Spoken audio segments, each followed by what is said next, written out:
Welcome, people. Today on the Enterprise Corner, and welcome to everybody as we're going through the conversation on depth. So, in other words, everyone, hello and welcome to you. We are hoping that you are going to enjoy today's session. Please give us a word on what your name is, where you are joining us from, what you expect from today. We're going to be following up next week where we're going to be doing transitioning from good to great. But today we want to really focus on how to become great at things. Some things you're going to be expecting today, understanding the importance of technical depth. You're going to hear our stories about how we found our technical depth and how we built ourselves into our areas of technical depth. We're going to talk about this journey to mastery, how to get to mastering something. That's going to be quite important for you. While you're also going to know about, we're going to give you an example from General Electric about what happens when people stick to a technical depth and people veer off away from a technical depth. Building your business in an area of your technical depth and enhancing yourself in technical depth. We're going to talk also about expansion and what role does expansion play, especially in technical depth, and how to deal with expansion, because this is where a lot of businesses go off to die. It's when they try to expand and the expansion often takes a wrong turn. Now, what are the things you should be looking at? And also, simultaneously, we're going to try and end today by going into diversification. This has been a big topic for a lot of people, especially in the entrepreneurial space. So please, in the comment section, give us what are you expecting from today? What's your main expectation from today's session? As we're talking about expansion and technical depth, and also what are your at the end? Please give us what are your main takeaways. It's very important to look at also that what are your main takeaways of this. So now, Shadrach, welcome to you, my brother. Before we get started, please, how has your week been? Before we get into the technicalities of the day. My week has been fantastic. I'm enjoying myself. I have, this guy. This guy never misses in my office. Okay, so I'm always having this guy nearby. Whenever I'm tired, I think this is some good comfort for me. I get We're comforted going, eating this. It's we're so going to be fantastic. expecting another Yeah. little Shadrach like this. If you keep going, there'll be a little, Yeah. little No. Shadrach. Dr. Mjajachi has put me in a lot of pressure because I'm a watermelon fan naturally. All right.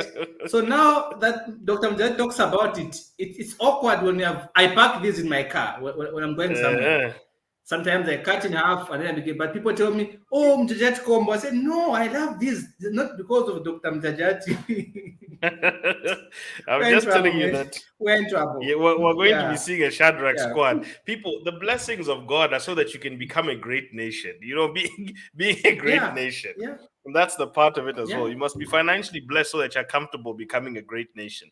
Okay, so Come on. let's, You, let's you want that to do was this to me, that's not the blessing now. of Abraham. That's the blessing of Abraham. Oh yeah, All right, so now oh let's yeah. get down to the conversation at hand. Kenny will join us when he can. He's like the spirit that eventually will pick up with us. Now let's go into the first part. The conversation Yeah, today, Shadrach, has been about technical depth. A lot of people have their views on this. Some people don't like the term being there's jack of all trades, master of none. Then some people say, but the false statement is a jack of all trades is better than a master of one. You know, this has been a very divisive topic. Should you touch yeah, on many things and try and because everyone is talking about diversified income streams and being diversified. The reality I've seen, Shadrach, is the people, and this was there was an interview from this lady named Mary Callahan Erdos, who is the CEO of JP Morgan's wealth management division. She deals yeah, with $4 trillion of private banking clients who are wealthy, and they bring their money to her for diversification and investment and structuring and estate planning. And she has been doing this for 25 years. In an interview with Mark Rubin, what's his name? Not Rubin, sorry, Dave Rubenstein, in on Bloomberg Wealth. She said, in my view, the majority of people make their money being very good at one thing. They find yeah, something and they become excellent at it. Now, in order to keep and grow their money, they diversify their money into many things. And I think this is where Yeah. there's been a lot of confusion. The diversification of money is not the diversification of self and time. And I think this is where a lot of Yeah. people get confused. We diversify ourselves and we're never able to drill deep into it. And then what we do is we out the value of our hours spent. We feel like we're working really hard. We really feel like it. Yeah. We're hustling from this point to that point to this point to that point, but we're not getting anywhere. Okay. Yeah. We haven't discovered this thing that we can utilize in many places. I went through a similar thing, and I'm going to give my testimony soon. But I want to start with why I say this is the best career advice in the world. Yeah. We call this technical depth. So I want everyone to Yeah. focus on technical depth. Now, diversification is a good thing, but there's a Yeah. method with which you're supposed to apply it. And what every small business needs to understand is diversification is a costly venture. It's very Fantastic. costly to spill over into other areas. It's costly time wise and it's costly so forth. So I'm going to start with a Bible verse that actually talks about this. And if you go into I think it's Luke chapter 5. So in Luke 5, Jesus is having this sermon. Jesus is preaching to he's preaching this way, and I think he was preaching the Beatitudes because this is where he got the first disciples. And after he was preaching, they're saying that, and I'll start from the beginning. I'm going to go from Luke 5 all the way up to Luke 7. So Luke chapter 5, 1 to 7. And it says, one day Jesus was preaching on the shore of the Sea of Galilee. A great crowd pressed on him to listen to him. He noticed two empty boats on the edge of the water, for the fishermen had left them there as they were washing their nets. He stepped into one of the boats and asked them to push into the water. So he sat in the boat and he preached to the crowd. Okay. When he had finished speaking, he said to Simon, who was one of them, now go out into the deep waters. Or in another translation says, go out into the water where it's deeper and lay down your nets to catch some fish. And he said, Master, Simon replied, we worked hard all night, didn't catch a thing, but if you say so, I'll let my nets down. Yeah, he says, I'll let the nets down again. And this time their nets were so full of fish, they began to tear. A shout of help brought their partners into the boat, and soon both of the boats were filled with fish and were on the verge of sinking. You know, this thing taught me something. This Bible verse changed my life. Like literally, it actually changed my life the day I looked at it very carefully, because I never paid attention to the specific instruction Jesus gave them. Go out into the deeper waters. Focus on depth, because most of the world's value is found in things that are deep down. Okay, whether it's gold, whether it's silver, whether it's oil, whatever it is, depth is the storage of all value. And it's also where uniqueness is found, because where you're most valuable and where you fetch the most premiums is where you solve a problem. You are unique at solving that problem. It is rare to find you that you're able to solve that. You're hard to replicate. You're hard to imitate. You're hard to replicate, and you solve a problem. That's called vrio, and you're organized in the way that you do it. That's called a vrio. Your maximum value and your value proposition. We do that in strategic planning. So if you are to find your vrio, find your point of depth, because what it does to you is that 1 hour of work now becomes worth more, because it's deep, it's hard to replicate, and it's hard to imitate. And that is where value is created.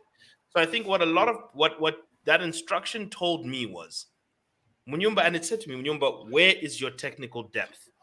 And we'll go through the 4 main depths. But just as an introduction, Shadrach, what do you think about the conversation of depth versus diversification?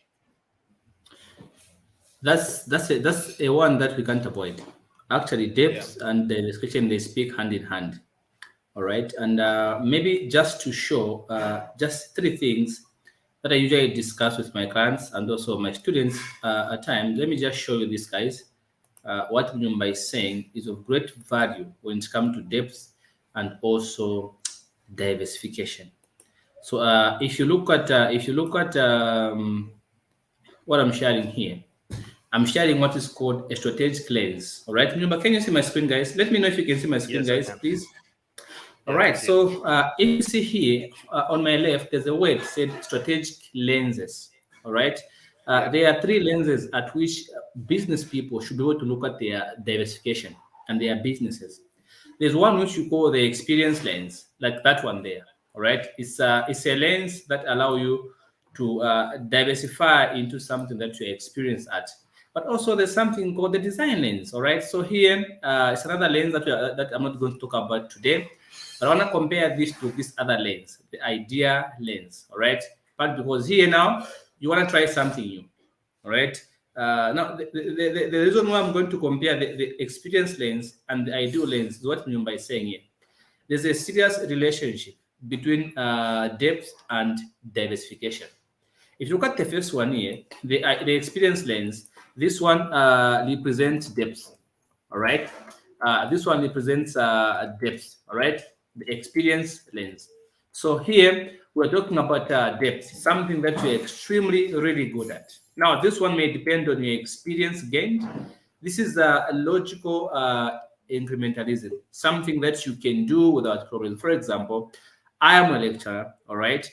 So if I want to diversify into something, possibly I've diversified into coaching. I've done some stuff in coaching and I speak at events, all right? Because I don't have to stress to go and facilitate at a workshop because I'm not experienced. I have the technical know-how of doing that particular talking when I go to a workshop. All right. So this one has got to do with experience gained.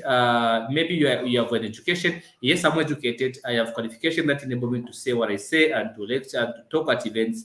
But also has got to do with your belief system. All right, your culture.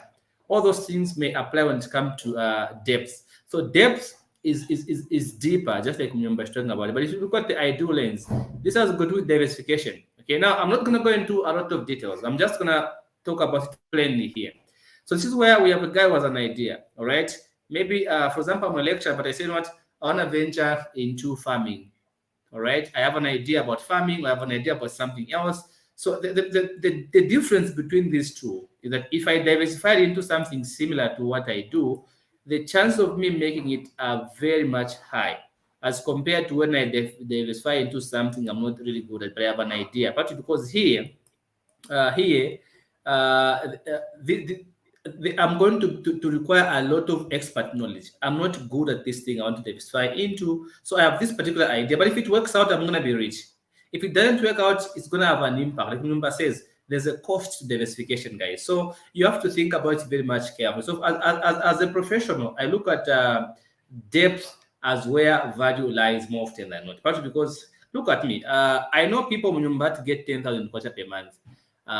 But sometimes when I speak at events, I get 10,000 kwacha just in a short period of time, not in a month. That's the same day they give me. I go home with it. Why? Because I diversified into something that I'm really good at. I've nurtured it. I've got the technical know-how. I've got the education, my belief systems, my culture, my values. Everything speaks to that thing. So I'm very much knowledgeable. This is why when I go to speak at events, I don't come back with 1,000 kwacha. No, nobody gives me 1,000 kwacha. Even 1,500, nobody gives me that. I come back with something quite big because of the experience I've gained over the years. Some members will say technical, no, depth and diversification. Yes, diversification is key. For example, like we say, when you look at the ideal lens, this one is going to encourage initiative. Okay, it's going to promote motivation. It's going to promote knowledge management and innovation because you're diversifying into something new. So there's that, that feeling. You just want to do something new, and if it works out, you make history. Like we've seen Facebook, we've seen Twitter, we've seen all these guys because they try to diversify and sell their comfort zone. They get something bigger. But when you are starting, you have the money. Some people say, I have multiple sources of income, different streams of income. No, it doesn't work like that. There's a model that helps you to diversify. And there's a time when you should be able to diversify. So if you think about these two lenses here, guys, the experience lens and the ideal lens, it's like you wake up in the morning, number, and then you tell your wife and say, you know what, Mama, I wanna quit my job. Your wife says, why do you want to quit your job? So I have an idea. I want to start a business. Your wife will look at you and say, are you mad? How are you going to be able to pay rent? You can't just quit your job because of an idea, because your wife sees some risks here. You are trying to move into something you're good at, into something completely new. So there are lots of risks. There are lots of lessons to learn. All right. So while that may discourage your wife, all right, it's not a bad thing to diversify. But the only problem is that there are lots of risks. So you have to wait up until such model, such time comes when you can still find this now movie. So the ideal lens, if you look at it, you tell your wife, I want to diversify. She says, what do you want to do? Say, what? I wanna start my own school. She will accept because she knows you're able to lecture. You're a lecturer, so if you start your own school, you'll be able to succeed because you know what you're going to be doing. So you won't have problems. It's just moving from one place to another, doing the same thing you've always loved how to do. So the risks are much more reduced as compared to, you know what, I want to go and start, a piggery. Or so should be worried because of. So I think what you're saying it's pretty fantastic. It's pretty true. Your wife would be worried if I you just know. woke up and say, "I'm gonna go and start a piggery." Say, but do you have a technical know-how? Come on, what do you know about piggeries? Not that she didn't want you to move on in life, but because she's thinking about the risks associated with your decision. So first, before you diversify, can you gain the experience? Can you gain the technical know-how? Can you gain the knowledge? There's a point as we're going to discuss in this session, guys. We're going to show now how do you diversify from what you're doing. For example, I'm a lecturer. I ran a school, but I've diversified now eventually into something else. All right. There's a stage at which I moved it. I'm going to use my personal example to show you guys how I diversified. How about you, Mjunga? So, just so we can let's just get back to you. So I think, Shadrach, you've pointed out something really important, and I'm gonna give my story on this. Just so that we can also now add some personal side to it. I when I said I wanted to be an entrepreneur, I left a few jobs before and I was like, I want to be an entrepreneur. I wanna own my own house and everything. And I tried things. I tried entertainment before. I was like, I love entertainment. Let me go into there. No experience. I was like, okay, I tried retailing, like online retailing. I was like, I love the idea of manufacturing in Zambia. Let me go into there. Until one day, I had a conversation with myself and I was looking at my life and I said, I've wasted a lot of years. Now, I've learned some things, yes, but I've wasted a lot of years trying to do things which have captured my eye instead of trying to get better at things I am already good at. What you Yes. need to focus on is good to great. So I had a conversation with myself one day and I said, what do I know can do, like without even thinking, that people call me about? They just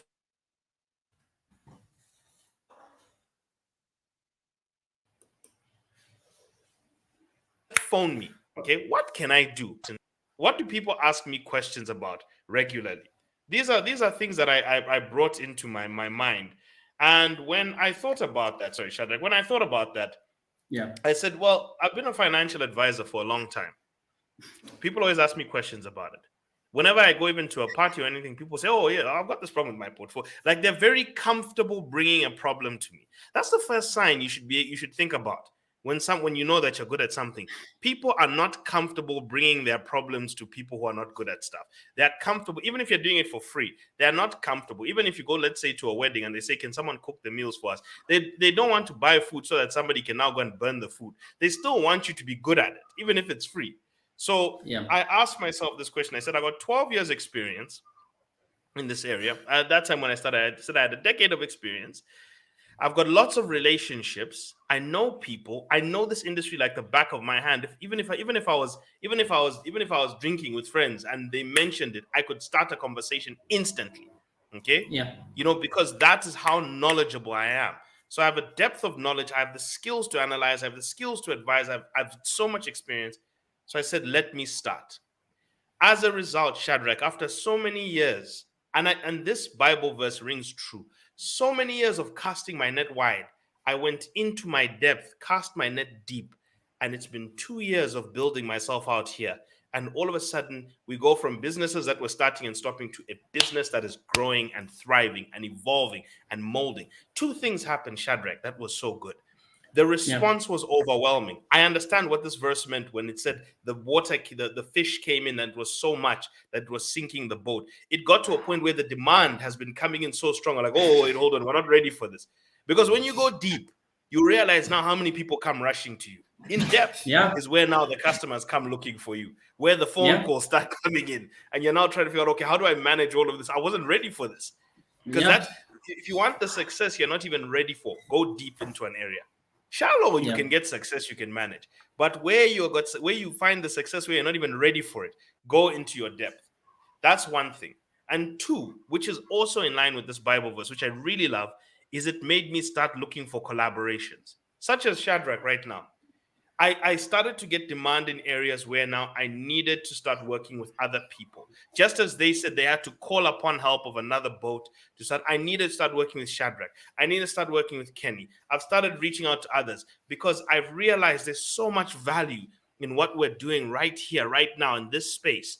Okay. The moment I said, I know fixed income assets very well. I know how to analyze stocks very well. I know unit trust very well. The moment I went into this space, I said, let me advise the public. Bang, the demand starts coming in.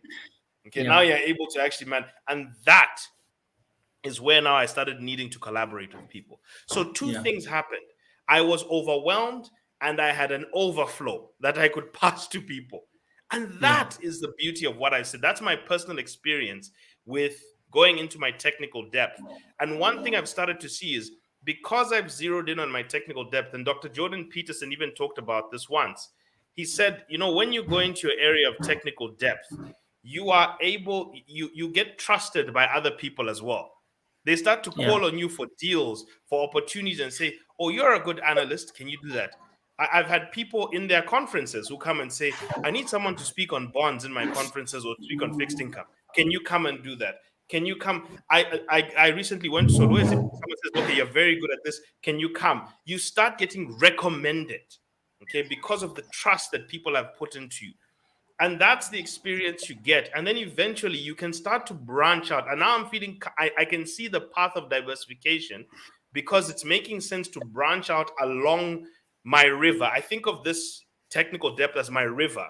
And I can now Yeah. break off little streams into it. Yeah. And that's how I can Yeah. diversify for now. And eventually, Yeah. and I'll talk about the diversification models for people. But first place, when you're starting your business, you don't have much resources.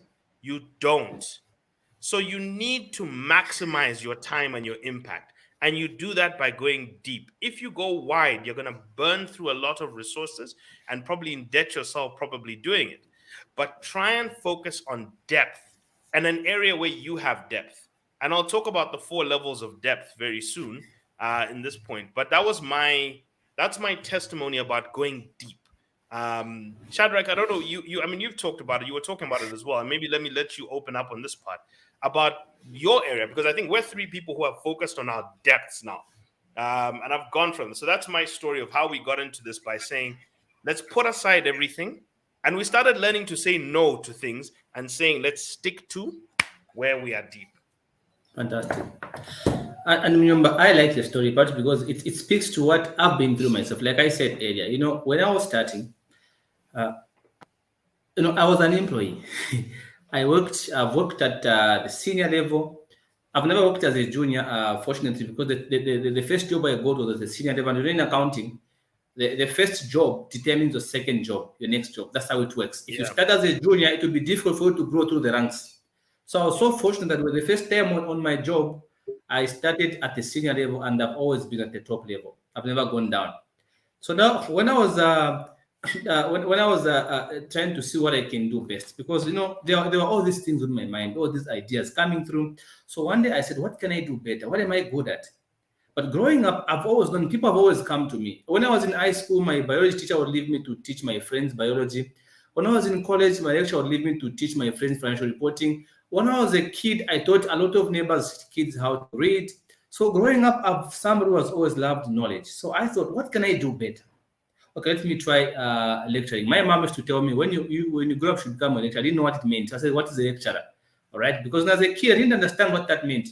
I had all kids in our neighborhood coming to learn how to read from me. I taught a lot of kids in the neighborhood, even adults, how to read. Right, so it is something that I knew I was able to do. So then I said, people come to me they ask me questions, they come to me for advice. What can I do? Maybe I can start my own platform where I can be able to teach people. So I started appearing, I started showing up on social media, showing up. Do you know what happened? I received an international call from a company hiring me to go and speak at their event. All right. I spoke at that event just last week. I was speaking at an event. I was speaking at a school, and it's been now cause after cause. People calling me, come and speak at our event. No, come and facilitate this workshop. Come on, because they're able to see that I talk about something that I know. And one thing I love about the kind of job is because I love it. So it comes natural. I make money having fun. All right. I'm talking to people and I'm making money. I'm feeling good. All right. So it's when you follow depth over diversification, it works very well because you don't have to stress. If somebody comes to my class and sits down and listen to me, the first thing they say is that I wish I met you last year. That's the first thing they say. I wish I met you Same earlier here. because they see the difference. They say, you know what? This guy is so knowledgeable. Why was I wasting so much time? I have people that gave up on academic qualifications. When they came to me, they are graduates, and they say, "What? I wish I met you years ago." Why? Because for me, I do it out of love. I love what I do. It comes natural to talk about financial reporting, advanced financial management. Yes, it's a qualification, but it's something I love to do. So I've focused so much on what I'm good at. And because I'm good at it, people are able to see, people are able to come through. Every single day, I have a message in my inbox, somebody telling me, thank you so very much. My husband and I are happy. We are now having a poetry. We are now doing this. So it also gives me so much joy to do what I love and also make money out of it, but at the same time, change somebody's life. So it makes sense. So when you are trying to grow your business, can you first of all ask yourself, like remember we were saying about value, the value of depth. So maybe just a quick one, guys. I want to show you something here, so that maybe we can just understand what I'm talking about when we talk about value. A lot of us have a lot of value in us, but we've not utilized it because we feel we're not experienced. We don't have the qualification, but there's always something about you that makes you unique. Let me show you this one here, guys. Just a quick one here, number. Let me show this guys something here. Right? There's something I want to show you guys about value, and it's something that is actually a definition from Google. All right, it's a definition from Uncle Google about value. All right, so let me try and see if I can bring this one to you here.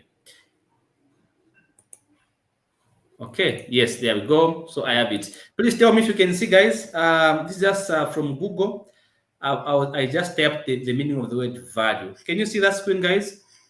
Yeah, I can see it, but it's a bit. Okay, now. Yeah, I think I can see it. Okay, No, I can see it. I can see it. You can see it. All right, Yeah. fantastic. So, guys, look at how this word has been defined. We're talking about the value of depth. All right, now see the meaning of the word value. It says the regard that something is held to deserve, the importance, worth, or usefulness of something. See that meaning. But look at the second meaning. It says principles or standards of behavior, one's judgment of what is important in life. Now, look at these two definitions. The first one says value is the regard that something is held to deserve, the importance, worth, or usefulness of something. So if you think about this word value clearly, we all have value. Which area are you useful? Where you can be useful? You may not have the degree, you may have that master's degree or certificate, but there's something where you can be useful. So focusing on depth can also mean focusing on areas where you can be useful. Because areas where you are useful to people, people are willing to pay for where you're useful. Nobody pays you for not being useful. No, people pay because you are being useful. You understand? So when you are useful, people are going to pay you something because they see the value in you. They need you. I pay for we pay for our house helps and our garden boys because of the usefulness we get from them. They're not qualified, that they don't have degrees, but we pay them because they bring some value to us to enjoy ourselves. But again, look at that. Sometimes it could be principles or standards of behavior. There are certain kinds of behaviors that are valuable to people. Principles. Look at the marriage counselors. You don't have to go to school, but they have some principles that they use in their marriages that work, and then they charge you to go and get advice from them. So, as an individual, before you diversify, can you focus on value? Where am I worth? Where am I useful? Where can I be useful? So, value is what determines where you need to diversify from. All right. So for now, I'm not going to go into details, remember. I want to end here, but I'm going to get back to this definition at a later stage so you can now expand it more on the value of depth. Right. So ask yourself a question as I conclude, guys. What is your worth as a person? Yeah. All right. What is your worth? I know my worth. what use do somebody, or what do you know that somebody can pay you for? Can you cook? Can you bake? Can you dance? Can you teach? Correct? Can you analyze issues? Can you type? Can you manage somebody's page? What are you good at? That is also value. So value comes into where you're useful. That's one thing I noticed about myself. I was useful because I know how to explain things. I understand things very fast and I grasp complex information very easily. So I know somebody would need me for that. So what do? I opened up a school because I knew somebody's going to pay me for this. All right. There are lots of people like me who are qualified like me, but they don't teach because it's not their thing. Even if Mhm. they did, they won't last as I'm going to last because for me, it comes natural. I don't have to stress. Thank All you. right. So that's what you have to ask yourself. Where are you? Because where you are good at, I can assure you, you're going to succeed. It's very much easier to succeed when you're good at something and you love it. So that's the part I wanted to show you guys. So ask yourselves questions. What are you good at? What's your worth? All right. It's true. It's really true when you speak about value from that perspective. What is someone worth? And and what I want people to think about is think about your value beyond yourself. Think about your value to the person consuming. Because I know everyone likes to say, I know my value, I know my value. How valuable are you to a person who is utilizing that which you are delivering? Because I think a lot of people know how to acknowledge their value, but very few people understand how to deliver value.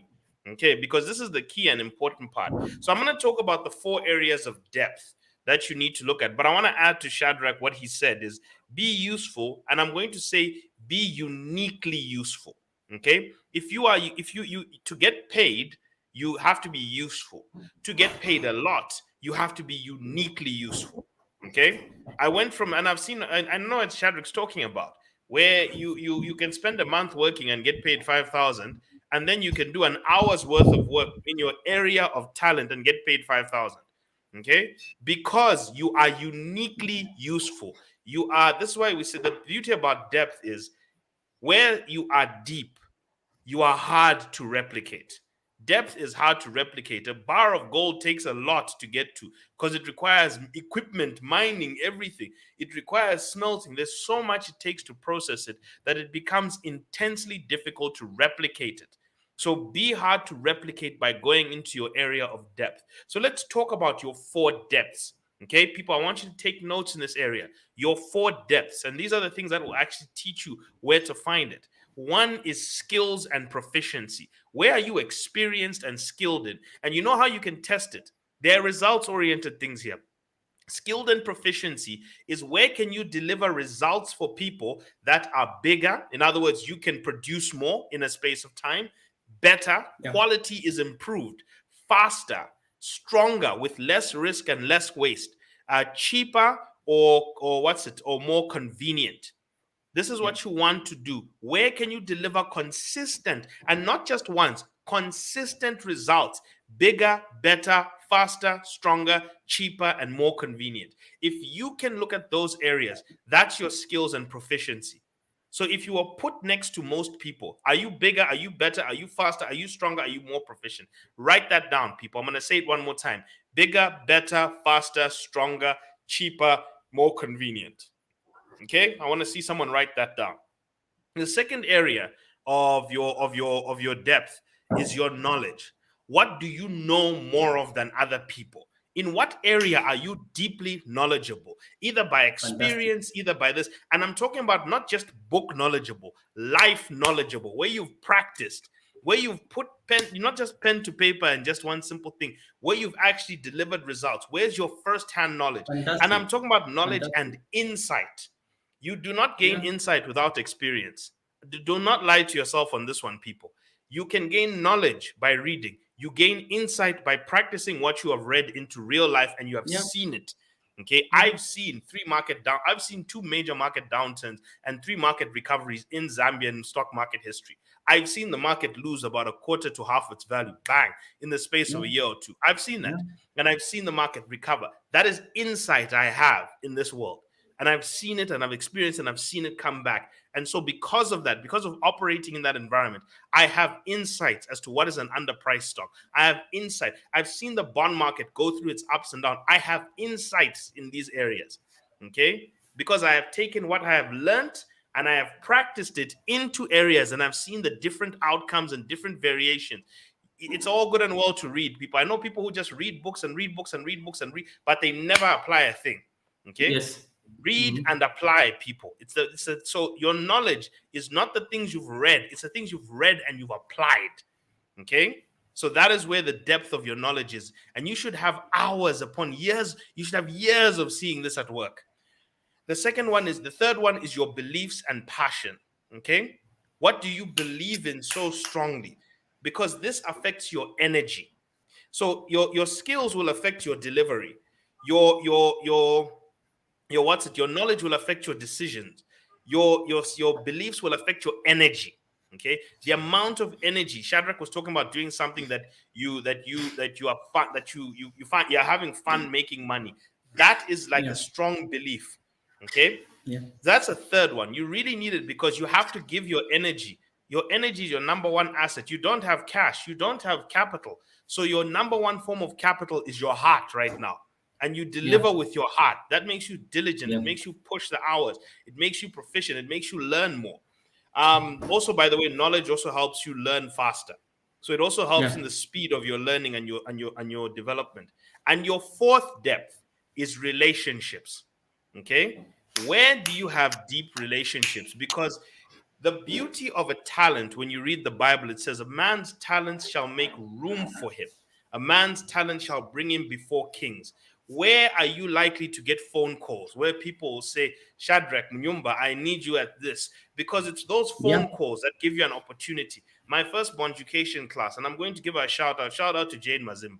Jane and I knew each other from when we were younger. Okay. Jane was running Trendsetters magazine back then. She was a magazine editor. People don't remember it. Back then when Trendsetters first started, she was the editor then. That's when her and I first met. Through Freddie Banknotes, those people, and that was my brother's friend. We sat at the place. He showed me his editor. That's when I met her. We got to know each other, and then time has passed. Jane has now gone into the world of finance, and she's become a financial educator and award-winning financial literacy. She has a section in one of her classes that she wants to do on government bonds. She calls me, knowing at a time when I want to now start expanding into. Now, I said I want to switch my strategy to educating people first before I advise them, before I make tools. Jane gives me an opportunity and says, hey, by the way, can you take one of my slots for me? I got no problem with you. I've got a slot on government bonds. Maybe you can speak to people about it. That was the first Bonjucation class, and that's where I got it from. Because I had a deep relationship with somebody in that area that I could get an opportunity. Opportunities come from in-depth relationships. And where you don't need capital for those opportunities. You need relationship capital, not financial capital. You need friends who can give you an opportunity, who trust your skills, who know you very well, to say, you can come and do this. I've seen you and I trust you. And because we've already built a relationship, I can give you this open door. So you don't need. So this is why people say you can start businesses without cash or without too much cash, because you need to look at where are you deep in your skills, where are you deep in your knowledge, where are you deep in your beliefs, and where are you deep in your relationships. Find what sits under all four of those rings, or develop somewhere that meets all four of those rings, and now you're in your depth. Because once you're in your depth, opportunities, delivery, brand recognition, that starts to come faster and faster. Fantastic. And then then more doors can get opened for you. So those are the four depths. I don't know, Shadrach, if you got any more to add to that. Remember, you've said something very important, extremely important. And I strongly wish that a lot of people could just write it down. Guys, no matter how good you are at something, if you have a very bad attitude and you can't create relationships that are meaningful, you're nothing. You can be talented, you can be educated, you can be whatever you can be, but if nobody wants you near, you're nothing. And this is the point that we talked about in the definition of value. Look at that statement again. On the definition of value, look at that. How did we define value a while ago? We said, if you go to our definitions, we defined value here and we said this. We said, division number 2 says principles or standards of behavior That also is part of value. What principles do you have or standards of behavior that are going to make you useful to me? That are going to make somebody say, you know what? There's this opportunity. Let me call Nyumba. Let me call Shadwick. What is it that you have that somebody can remember you for?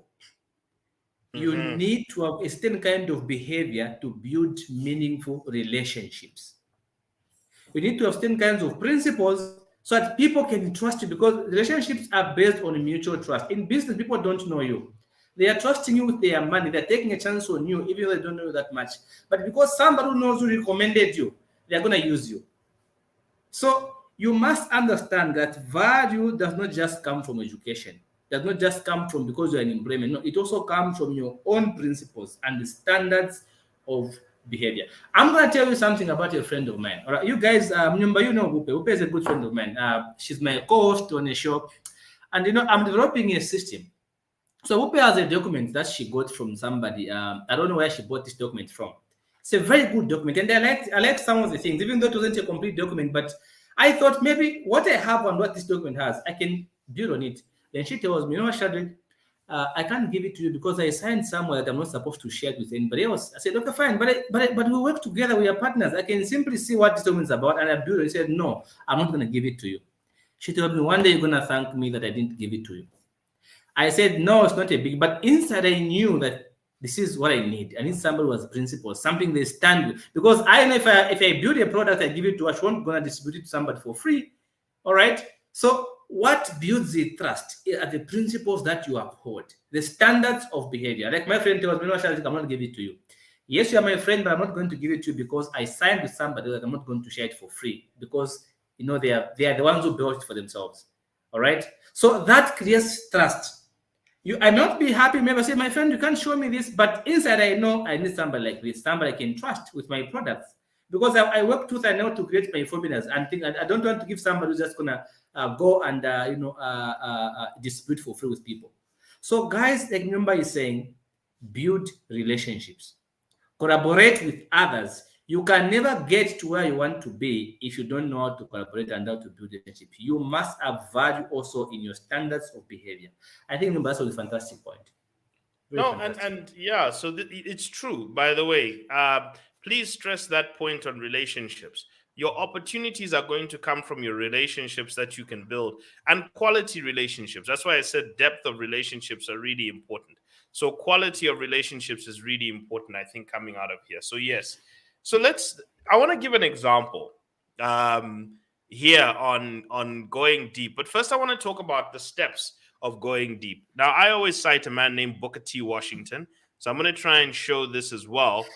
Booker T. Washington wrote a book called The Future of the American Negro, where he talked about how blacks coming out of slavery could develop themselves. And he talked about making sure we developed technical traits.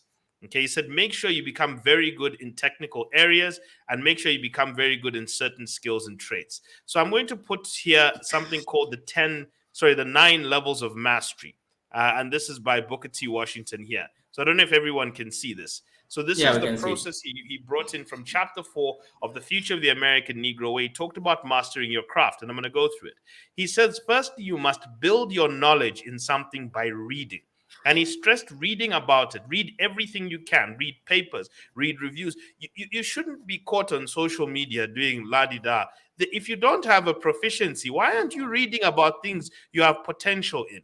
If you don't have a proficiency yet where you are bigger, better, faster, stronger, cheaper, and more convenient, you must be working on becoming proficient. And what you ask yourself, okay, where do I have potential? And I need to be reading on those areas. We shouldn't be catching you in these areas. We should be reading as much as possible. And I say this to the detriment of a show that we're broadcasting on social media, but make sure you filter the things you're going through and make sure they're adding to your development process at a time. Entertainment times will come when you have built yourself. But when you're trying to entertain yourself with nothing and then you start asking, but why is my life not moving on? It's because one, you were not building your knowledge. So, first step to mastering something is reading about it. The second step is get a mentor, or at least how he was saying, get mentored. I'm going to upgrade this. Study 1 to 3 people who are great in your market. Okay, read about them, follow their story. Okay, find out their origins. Number 3, network amongst your local industry.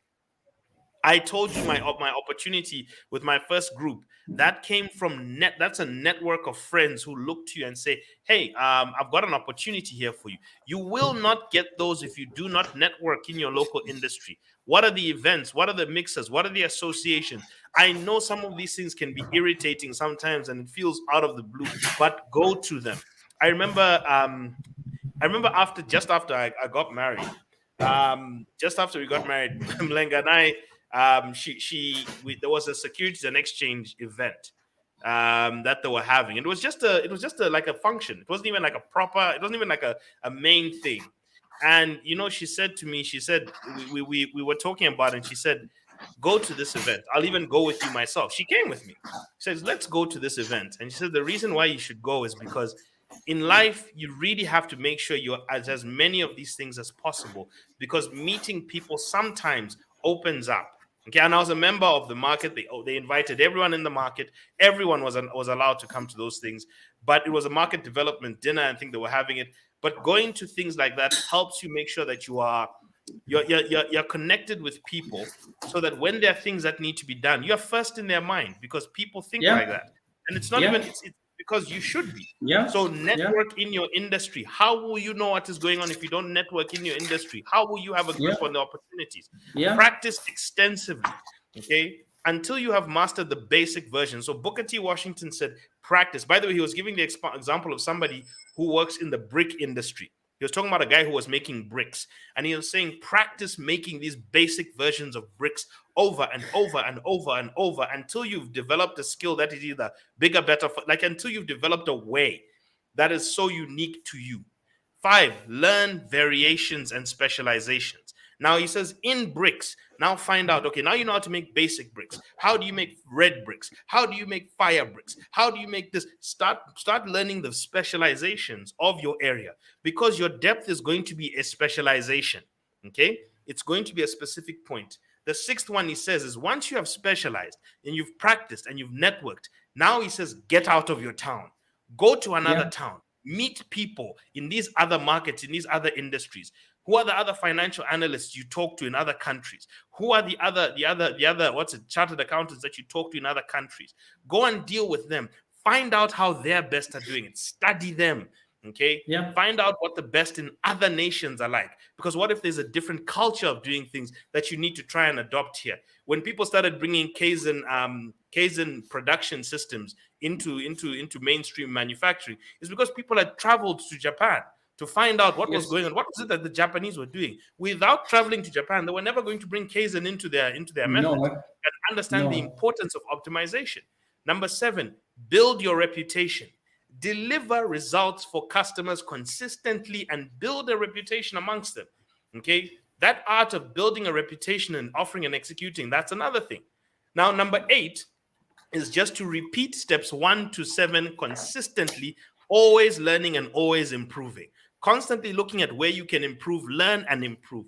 And finally, which is actually quite important, mentor someone. One of the best ways to improve your knowledge is to pass down your knowledge. To improve yourself is to pass it down. When you are forced to pass down information to somebody, you now have to think about how to package it simplistically, how to manage it well, and you force yourself to relearn things. Teaching is also a very good way of learning. It's actually a very good way, because you force yourself to know and reinforce a lot of things. These are the Yeah. 9 levels. Please, people, take a snapshot of it. Think about it. This is very important, because when Booker T. Washington taught this to people, there were many Black Americans back. Nobody will tell you this in Black American history, but there were many Black Americans who got out of poverty, who actually moved from being born slaves to dying landowners, business owners, and they were moving into the middle class through this philosophy of mastering something and becoming so good at it. White people were coming to his university at a time of racism, when there was the Ku Klux Klan. They would come and say, there's nowhere where we can get bricks this cheap and this good quality. So they would come, and so many of his students were getting their first jobs, even from white contractors, in a time when there was racism, because they were so good at making bricks that even the racists had to go to them to get bricks. That's what you need to start doing as a person. And that's what I just wanted many of you to look at. So please go through these 9 levels, people. Rewind, go through these 9 levels. It's extremely important. I know that we're having trouble with Kenny at the moment, but go through these 9 levels and let's actually get back to it. But now, this is your levels of mastery. Shadrach, what are your views when it comes to? I'm tempted to ask Kenny because I feel like we're gonna lose him just now. Kenny, what are your views on how to master something? And your microphone's off at the moment. And I think we've lost him again. We've lost Ken. He's just smiled and disappeared. Fantastic. Okay, so And I think those are quite fantastic insights that you've pointed out there, Nyumba. And it also takes me back to value. Guys, like we said, mastering something is a continuous process. Success is a moment, all right? You must understand, if you're going to master something, it's something continuous. I did not just wake up one day and I discovered that I was so good at financial management. No, I didn't, because I've been doing this for a very long time. I lecture students at the degree level, the master's level. I talk to clients every day about finances. I write articles about it. So I talk about this every single day. If you called me at midnight and asked me something about financial reporting, I'm going to tell you, because I do that every single day. So it's a continuous process. I never stop learning. I keep advancing. I keep modifying my models. I keep changing some of the things I learned from other people. So it's a continuous process to master something. But again, you cannot master something that does not make any sense to you. If you're going to master something, there should be a purpose. What is it that you want to achieve? When I was doing my studies about financial reporting, advanced financial management, advanced financial accounting, and I started to develop family finance, it's because I have a purpose. I have a reason for that. I have some certain kind of passion in me that wants me to go this route. All right, I'm not doing it for free. I get paid talking to people. It's not free, guys. So you must understand. So what is it that makes you tick? This is why I keep taking you back to this definition here, guys, about value. I keep going back to this one here because it speaks a lot of volume. So look at it this way, guys. We said value is the regard that something is ought to deserve, the importance, weight, or usefulness of something. Principles or standards of behavior, one's judgment of what is important in life. Look at the last definition. Value has been defined as one's judgment of what is important in life. If something is important to you, you're going to be motivated to want to master it. For example, the art of teaching was so important to me that I mastered the art. If I stand in front of a class at any university and I speak, students will simply say, you know what, why don't you be the one taking us every single time? If I go to a workshop and I stand, I was voted the best facilitator at a workshop for a very big corporation in this country. And I was voted as the best. I didn't even know it. I just received an email from South Africa telling me, you know what, you are the best facilitator. All right. Why did that happen? It's because it's important to me. So I've mastered the art of teaching. When I stand in front of people and they begin to talk, they understand. So to master something, first of all, you must understand, is it important to you? Because if it's not important, you're going to lose interest. Remember, mastery is a continuous process. So why should you keep on doing the same thing over and over again that you don't think is important to you? Can that work, Munyumba? It won't work.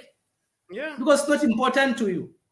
So you have to understand the importance something brings into your life. Like I said, each one of us, I strongly believe we can live better if we can change the way we think. We all have infinite potential.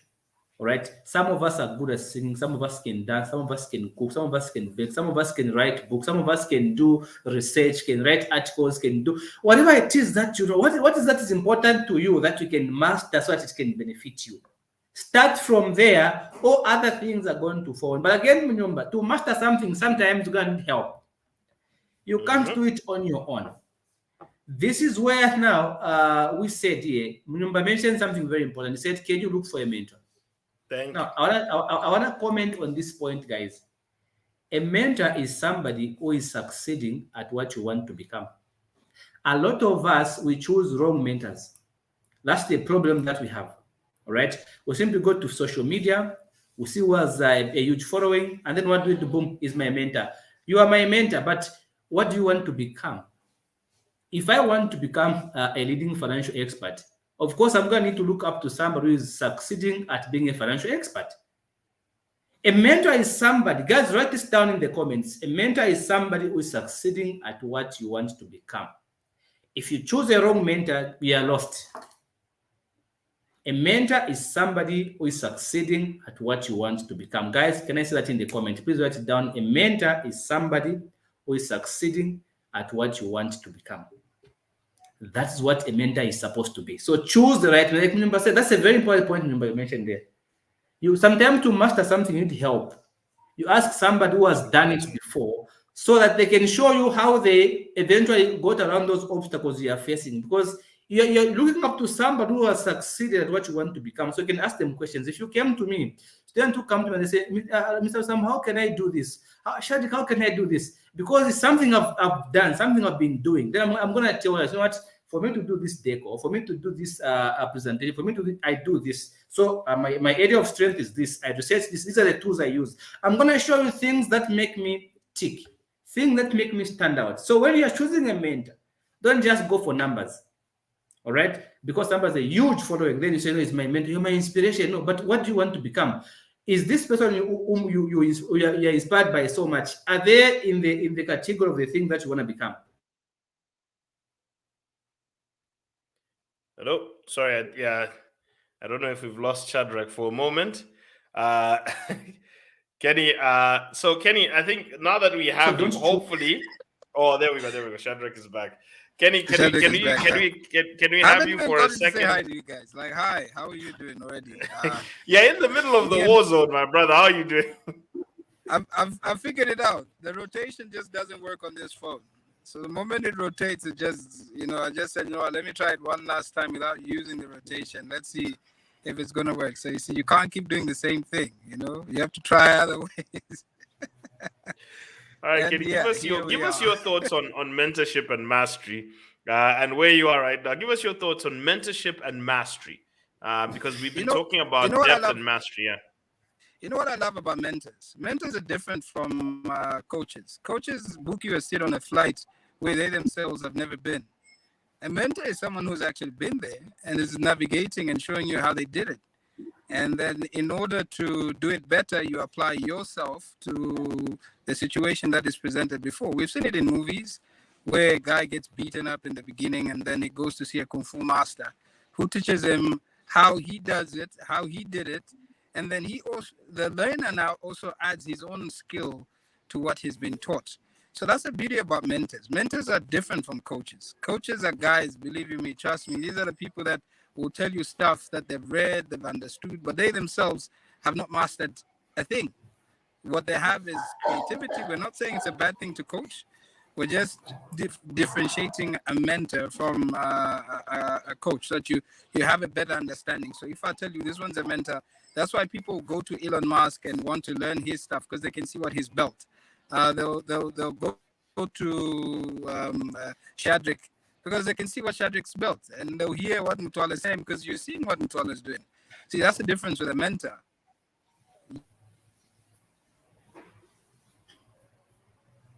We've lost your sound.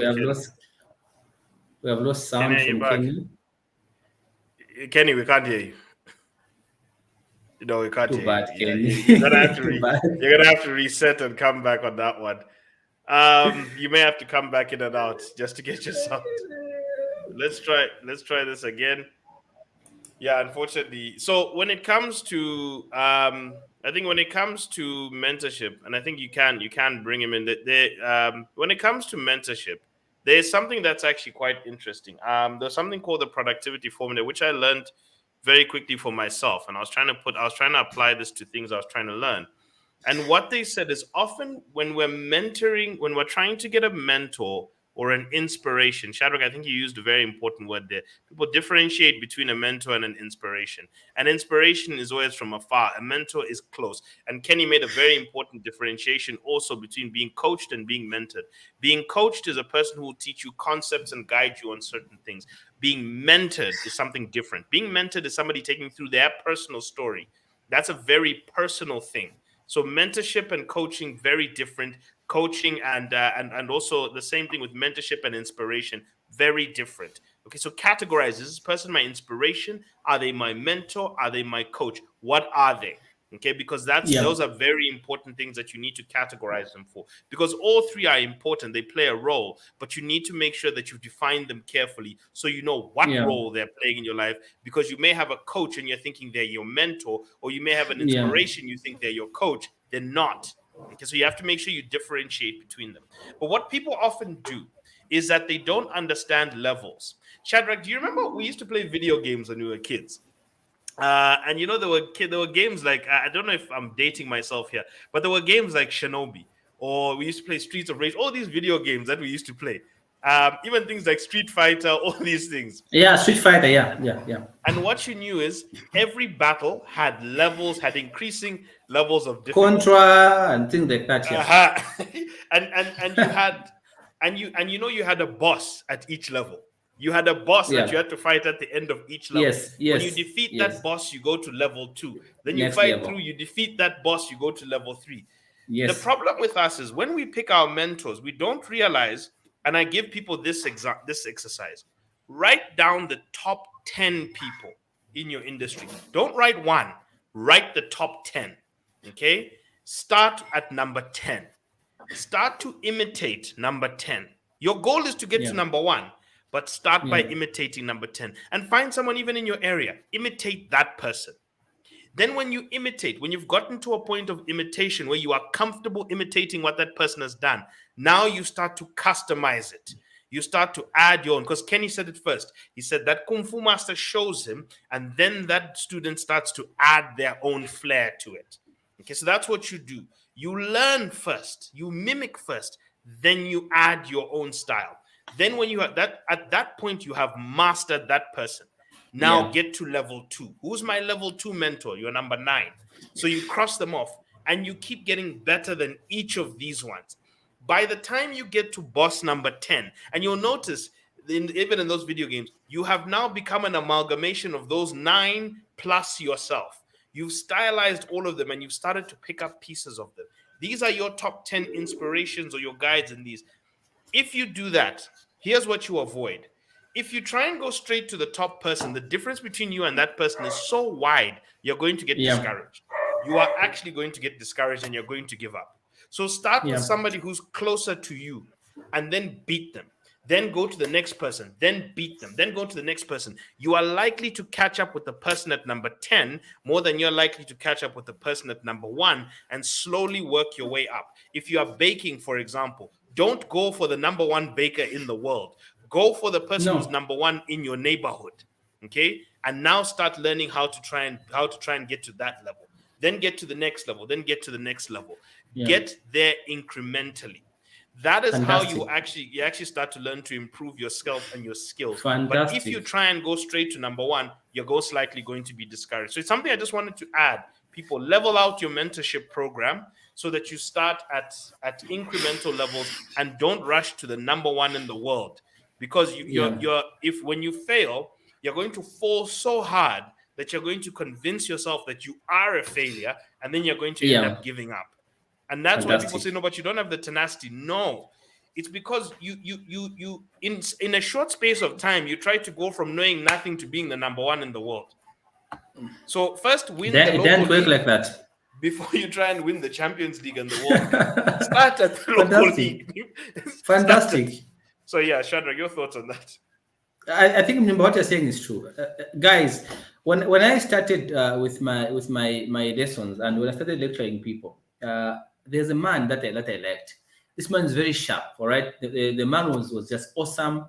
But also, you know what I've done today when I do what I do, some people tell me, "Do you know this man? Sometimes you speak like this man," and then sometimes it's like. Where I am now, even the man that I was so much inspired by, that helped me a lot. Where I am now, it's like somehow I'm like, I've jumped that other man, all right? Because now I've taken so personal that for me, it's just about just improving every single day. So as Mumba is saying, guys, when you are picking people in the industry, you don't want to become the best overnight. I did not just wake up one day and I came on Facebook and started talking and say, you know what? No. It took time. Practicing, dealing with different people. I've lectured over 3,000 students in this country. I've seen graduates, lots of graduates. I produce country best at so many levels, at the degree level, master's level. I produced country based right here from my office. So it did not start one night. It was a process from stage 1, stage 2, stage 3, stage 4, up until now. I'm at the level where I'm able to just go into a classroom and begin to talk without a textbook in my hands, because now things are at the back of my mind. The standards just flow because now I've mastered the art. It's a continuous process. So, and I think that's a very fantastic. So, guys, as you begin to grow in your knowledge, because what you are trying to focus on is in-depth. And I said something here that Munyumba also has mentioned, and I like this point here, Munyumba, because it makes a lot of sense. If you look at this statement that Munyumba mentioned here, it is called incrementalism that is logical. See that experience is experience gained through logical incrementalism. Yeah. You don't become the best at once. No, it didn't work like that. You are going to be discouraged if you have a very bad view towards learning. You don't want to just wake up one day and become better than Munyumba. Munyumba has been doing bonds for 12 years, guys. 12 years. It's not a joke. You can't just go to his class one day, learn a few things, go and open your own platform, begin to do bonds. It doesn't work like that. There are guys who try. There are people you who need try. to practice. This man has invested in the markets. He runs bonds. He knows it inside. If you call him at midnight, Munyumba, tell me about bonds, he's going to tell you. Because he's been doing this for 12 good years. All right. So there should be logical incrementalism in your knowledge. So feel free to start small. Begin to nurture your skills. Begin to grow. Begin to add knowledge. Begin to learn. Begin to imitate, mimic up until you make it your own. Because creativity means you can see something from Munyumba, you can see something from Shavik, and then see how can I do it better. That's creativity, right? Because we all learn from other people. Like we're just showing you a book. I'm showing you these notes. I'm showing you different a model from Bukati. We are all learning from others. But what do we do then? We see how can I apply it to suit my situation, to suit people within my environment. That's how you do it. Don't wake up one day, you go to a bonification class, you learn for a month or 10 sessions. Then what do you go and open a pen and say, no, what, come and learn bonds? No, you're misleading people because you don't have the capacity to do that at the moment. You have to be honest with your capabilities. That is extremely important. So don't rush to the top because you're gonna crash and it will discourage you. And if you crash, it's gonna be big. So start small, like Munyumba said, 4 steps. If you pass level 1, level 2, level 2, level 3, level 3. Today I'm at a point where I can go and talk at any university. I'm very comfortable. Yeah. I can speak. I stand in front of directors, company big directors from big corporations, and I facilitate and I deliver. I'm very comfortable doing that because now I've mastered the art. I have the qualifications, I have the experience, I have the knowledge, I have the technical know, and I've improved on my skills. So I'm about to stand in front and charge somebody 10,000 kwacha or 15,000 kwacha, 20,000 kwacha, and I'm comfortable charging like that. Why? Because I've mastered the art. So I'm not, when I was starting, I didn't charge anybody 5,000 kwacha to speak for 1 hour. No, I didn't. I didn't charge anybody, not even 2,000. I was scared. I did it for free. But today, somebody to hire me to go and do an event, when I charge them, I'm comfortable charging what I charge because I know I have logical incrementalism of the experience, the knowledge, and technical know-how. So, guys, I think Munyumba is a fantastic point. Don't feel bad if you are not yet knowledgeable. When you see Munyumba analyzing things the way he does, don't think you can just wake up one day, read the same book, and begin to. No. You have to start small. Can you call Munyumba? Munyumba, I want you to become my mentor. How do you do these things? What tools do you use? So Munyumba can guide you through the process from point 1 to point 0. What I do every day, I have 1 hour which I dedicate to look at the markets. Here's what I do. He's guiding you through the process. That's what mentorship is. You choose a mentor who is succeeding at what you want to become. That is key. So this person, somebody can talk to, somebody who can go. And the point I want to tell you guys, be willing to spend coins on knowledge. Avoid the free things. You know, why I say avoid the free things? Because the free things do not have true value. Just to be honest with you guys, if you're not willing to pay for something, then you're not ready to have what you want to have. There's a reason why Munyumba speaks the way he does. There's a reason why I speak the way I do and Ken the way he does. Because someone will sacrifice some resources. It could be time, it could be money, it could be anything. So be willing to sacrifice something to get where I want to get. I see when people say we have free financial trust training, thousands flow, all right? And I saw just a month ago where the real estate in masterclass. So there was for free, there was for 300 kwacha, and then there was VIP for 500 kwacha. I bought a VIP ticket for 500 kwacha. When I got to the class, what was I told? I was given a book because that VIP came with a book by the organizer, which talks about everything that was presented in the workshop. Now imagine somebody went there for free. They listened to some speeches, but what then? They left. But for me, I went there, I listened also, but I came back with a manual to help me use, to help me refer to it. So when you pay for something, you pay attention, like usually Kenny puts it. Exactly. If you're not willing to pay, I sponsor, remember last time I sponsored 38 people. All right. I sponsored 38 students. And I'm going to tell you, this semester, I say I'm going to sponsor about 50 because I've upped the game. But what I've noticed is people that come for free, that I sponsor, that come for free, and people that pay, the level of commitment is different. Yep. Usually people don't pay anything. They miss class. They come late most of the times because they don't feel they have anything to lose. But somebody who has paid their hard-earned money to learn something, they even call you when you are late. Sir, where are you? Are we having class today? Because they've paid something, it means something to them.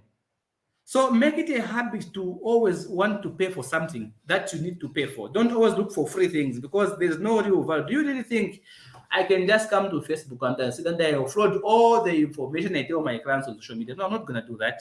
People pay me heavily for the knowledge I have to do family finance and personal finance. I can't come to Facebook and offload everything for free. I'm not going to do that. So I have people I'm mentoring and I'm giving them even my contacts, my connections. I'm telling them, okay, you can call this guy. I call friends of mine, guys, I have this person. Please help me. Why would I call somebody for free? Why would I trouble somebody in the middle of the night? I have this guy, he commented on my post on Facebook. I help him. No, I'm not going to do that. But somebody who's in my class, I'm going to call somebody. Say, Munyumba, there's this guy. We have this issue. How do we help him? Because he has paid me. So he paid me, I want to deliver value. So what do? I also give them access to my contacts. That's how it works. So be willing to pay for something so that you can acquire the knowledge that you need. You don't just collaborate for free. Collaborate with power. Be willing to pay. When you pay, believe me, guys, you pay attention because it means something to you. Over to you. I even wrote it down actually right here. Let me just minimize the screen. But I wrote it down right here. It was actually the following point I was going to say. Right here, when Shadrach spoke, I said, where you pay money, I said, pay money, you pay attention. Yes. I wrote it right there. I was actually about to say it. Where you pay money, you pay attention. You are careful. That's how it works. Dan Locke, the marketing expert, actually said, he said, why do things that cost more money last longer? He said it's got nothing to do with the quality of the product. He took two umbrellas and he said, sure, this one's made with a bit better, but why does this one last a month?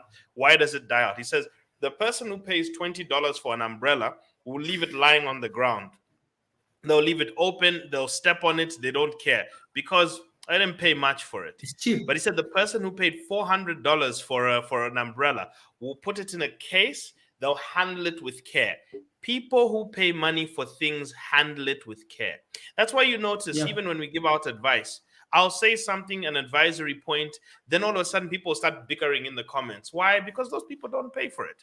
See, people who get free advice debate it. People who pay for advice listen to it. And they don't have time to start debating with you. They paid you money. They're going to take that advice and they're going to now implement it. I know because I've got paying clients and I've got the free chatter boxes in the comment section half the time. And I can tell you that there are lots of people who get good things from comment section. I'm actually proud of some of the people who actually do it. Yeah. But you get the people who get it for free. Okay. And unfortunately, what you get for free, you value less. So if you pay, now people, there's ways to pay. You can pay with time. You can pay with money. But just know that if you don't pay money, you have to pay really heavily with time. You have to invest time in something. So there are people who don't pay money, but they invest time heavily in what they're asking about. Those are the same. They're also paying, by the way, because your time is of monetary value. But those of you who are not paying, if you're going to get something for free, you're going to have to invest time heavily. Okay, much more than you would take you longer. Because the advice we give out on social media, I'm going to tell you a little secret. It's 10% of the full thing. We don't give you most of it. We give you the starting bit. That's all we give you. We give you the starting bit. The rest, which is now the detailed part, the action steps, the plans, the environment, that part comes at a cost. That's a reality, people. But we give you the starting point. And no matter how many YouTube videos you watch and how many things you get, the starting point is all you're ever going to get. That's a reality. So you're either going to have to attend things. Yeah. Remember, I have this manual which I've created. See, just see the number of pages. It's a very big manual that I work with my clients. I'm not going to come to Facebook and upload it here for free. They don't work like that.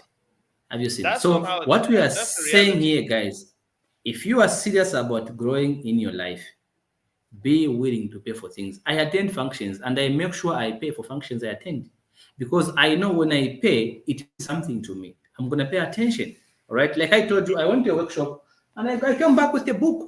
It was a VIP ticket I bought, and I came back with the book. And I'm reading the book, I'm benefiting. Somebody else went there for free because the options are for free 300, 500.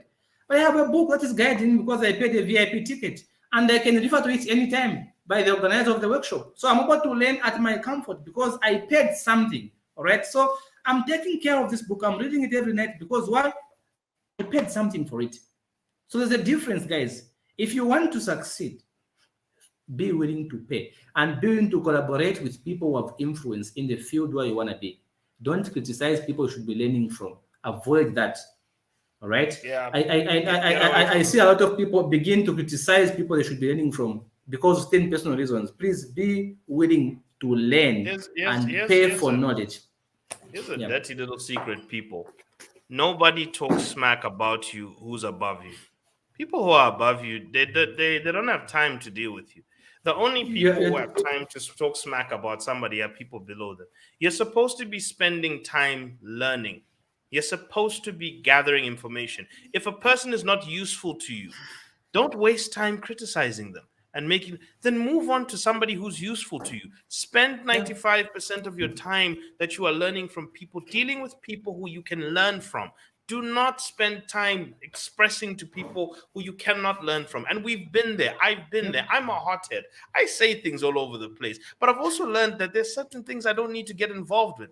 There are people I disagree with and getting into debates. People, after a debate, all that happens is a few people press like on your thing. But has your life improved? Has your pay rate improved? Are you more knowledgeable?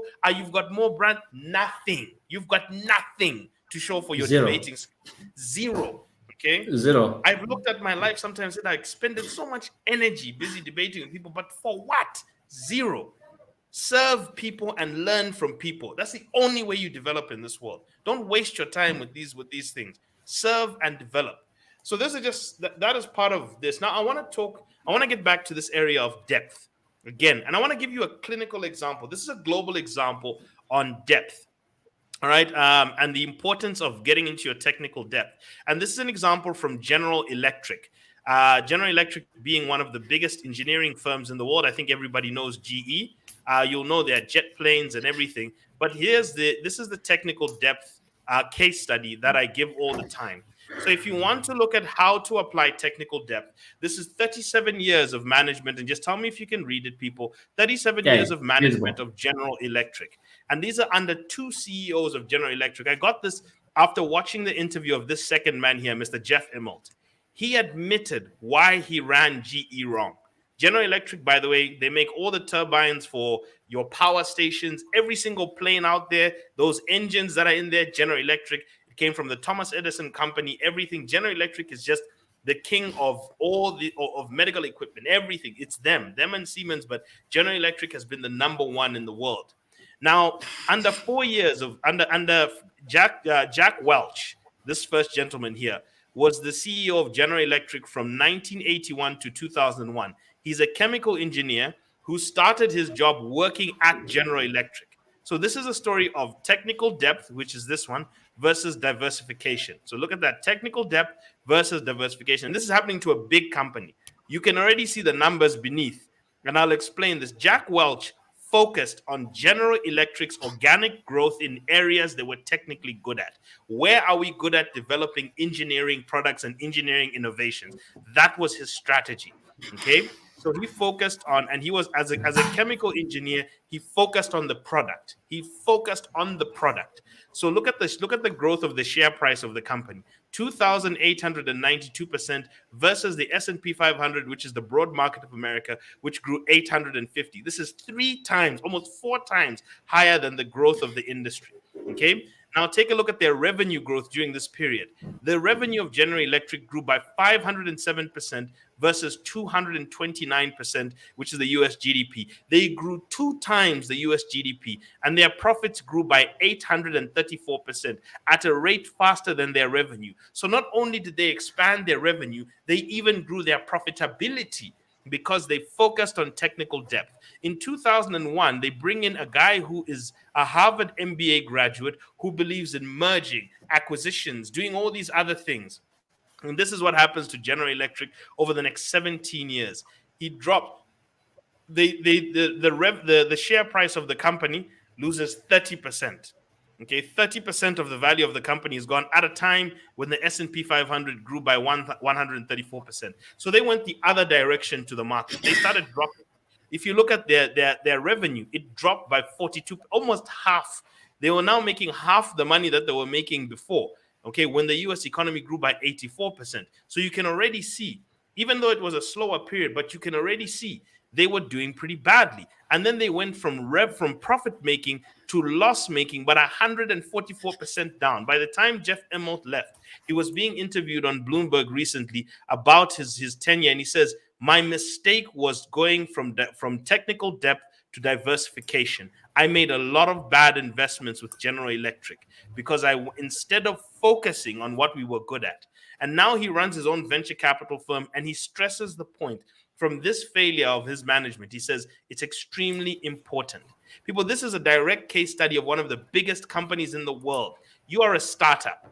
If they are facing these problems from diversification too early, or and this is how costly, by the way, diversification can be. You need to be very careful about running this whole multiple streams game before you've mastered one. Before you do multiple, master one and grow in things you can master. You master more things by then learning more things. You go into the same level, you give to the same level that you did, collaborate more, those things. So I just wanted to put out this as an example, and there are plenty of examples around the world where you can see people who have stuck to technical depth and versus people who have diversified too quickly and gone into trying to put their fingers into too much. It's a business school philosophy where we teach people diversify, but we don't tell them be very good, be world class. Because when you're good at something, Shadrach, I wanted to go back to this value part where I said in skills and preference, you're bigger, better, faster, stronger, cheaper. Why do people pay more? If you can produce more in a short space of time, you're saving people money. If you can produce better, you're saving people waste. If you can produce faster, you're saving people time. If you can produce stronger, you're saving people stress. Okay? So when you produce something that is stronger, people stress less about it. When you produce something that has bigger results, people spend less on it. When you produce something that's better, people waste less resources on it. When you produce something that's faster, people waste less time on it. You are saving people waste. So that is why they'll pay you a premium. Somebody will bake a cake. Why is it the person who's baking cakes for 900, 1,000 is outdoing you who's baking them for 300? Because the people are willing to pay that 900 because they know that extra 600 will come with less stress, better taste. They know these things are already going to come in there. You're offering them 300. Sure, you'll save them some money, but then they're going to skew when they taste your cake. They don't enjoy it. They're not happy. So you must deliver bigger, better, faster, stronger, cheaper. Where can you do that? Focus on those areas. Somebody was being interviewed once and said, I think it was Mark Cuban, where they said, if you were given this amount of time, would you spend it improving your weaknesses or improving your strengths? You know what he said? He said, if I improve my weaknesses, I at best can move from a 4 to a 5. I'm not great. But if I improve my strengths, I can become a 9 and become a 10 and demand and command more. Invest in your areas of strength, collaborate in your areas of weakness. That's what you need to start doing. Collaborate where you are weak, invest in your strengths. That's what you need to start focusing on. And I think I'll give you that before I move on to the next part. I don't know what your thoughts are on this specific case study we gave, and also just the idea of diversification, even in big companies. By the way, people, Zambeef is also another example. Just to add to this, Zambeef is currently selling farms. They're selling all sorts of things because Zambeef learned that the reason why they were struggling to make revenue and they're struggling to make profit as a company is because at the same time as trying to sell meat and all these things, they're trying to manage farms, they're trying to manage supply chains. They have sold farms all over the place because even Zambeef understood they must rationalize. So Faith Mukutu's job in terms of improving Zambeef actually focused on cost rationalization. And as a result, Zambeef is more profitable, their share price has doubled, their revenue has grown, their debt has declined. So if a company like Zambeef, which makes 3 billion kwacha in revenue a year, has to start doing rationalization to make sure that they focus, think about yourself as a startup. Who are you to diversify if Zambeef had to focus? That's a fantastic point, Nyumba. And I like the point you mentioned when it comes to collaborate where you have a weakness. Guys, when I was choosing people to work within my business, I did not go and choose somebody who has the same skill set like me because I knew I'm good at these things. I needed to bring on somebody on board who is able to complement what I have. I'm good at finances. I'm gonna need a doctor. I'm gonna need somebody else. I'm gonna need a lawyer. I'm gonna need people that have different skill sets from me, so that we can complement each other. Because I need somebody who is useful to me as they are useful, as I'm useful to them. Right? So I must be useful to them. They must be useful to me. So that's how you complement each other. If one of you is useful, the other one is not useful, it won't last. So when you're going to collaborate with people, like by saying where you know you're not good, then you need somebody who is good to come and fill that gap. So where you are good, you focus on that. And remember, bring back your presentation. I want to point out something. There's something very important on that. Yeah, I'll bring it back just now. I'm just putting it on. There we go. So there's something, guys, that Nyumba shared here that I feel is very important. Just look at these two people here, Jack Watch and Jeff. Look at Jack and Jeff. See how many years Jack worked. 20 years. Do you see that? 20 years. 20 years of experience. No, as CEO, not even as CEO. That's as CEO. He worked for 20 years before that in the company. Have you seen? He worked for 20 years. So why did they appoint him CEO? Because of one thing. They knew this man knows the company inside out. He understands everything that needs to be understood. So it was a safe option to go with. And that's how he even succeeded. If you can see from the numbers on his side, they are favoring him. So there's also power in consistency. Yeah. If you want to master something, you want to be good at something, can you please be consistent? Because if you're not consistent at something, you can't finish. I always say there are people who are so good at being inconsistent. They start a relationship, they can't finish. Marriage, they can't finish. A job, they can't work. They start writing a book, they can't finish. They have this. They are just experts at being inconsistent. There are people like that. So you cannot be successful if you are so inconsistent. They said this business, they can't finish. They change. They go to charcoal. From charcoal, they jump. They go to fish. From fish, they say, you know what? I think there's too many mosquitoes. They go to Salaula. From Salaula, they jump. Guys, you cannot succeed like that. Consistency is key. There is power in being consistent. But because consistency earns you respect. Consistency earns you trust. People are more likely to trust you if you are consistent. Do you know why people fall in love with you? Or why you fall in love with some people? It's because they are consistent. They show you consistency. Don't just realize it. If you have this person you are seeing and they are like chameleons, of course you're gonna separate. Because there's no consistency, but when you see the respect is consistent, the love is consistent. There may be problem, but they are consistent with their behavior that you like about them. It's gonna last. So consistency is key. So when you want to diversify, don't just diversify because your friends are diversifying. No. Do you know why? When I diversify the number, now I can leave my business to do other things. I've mastered it. I know it is running on autopilot on its own. I'm here. I can be talking here. My business is running. All right. So even if I diversify into something else, I've mastered one that I know I'm gonna fall back on. No matter how things go where I'm going, I have one behind me that's having my back. All right. So when you master something, that no amount I think we're waiting for Shadrach to come back. of witchcraft to take it away from you. Understand that You know, aspect of things. true. And I think if yeah. And Takwaba just something, tinindo shisha station takwaba. no, just something to add to that, Shadrach, by the way. Vusita Mokwai actually had this podcast he did where he said how to build trust. And he said there are three things you need to build trust. One is authenticity, two is consistency, and three is responsibility. Where you are authentic, consistent, and responsible, like people can see that when something goes wrong, you will figure out how to fix it. When people see that, trust starts to build. And trust is the reason why people will pay more for an international product than they'll pay for sometimes even a local product. Because there's a certain level of trust they've attached to that brand. Trust is the reason why people will no matter how much you drop your price, they won't leave your expensive competitor, because there's trust that that person has built with those people, that even in tough times they'll break their bank to work with that person. I just wanted to add that to what you were saying before we move on to the next one, because I think you had something that you wanted to share on your screen here regarding that last part where we were talking about even that part of Jack Welch and Jeff Immelt. And you know, there's something you brought up that's really important. Jack Welch was groomed from within the company.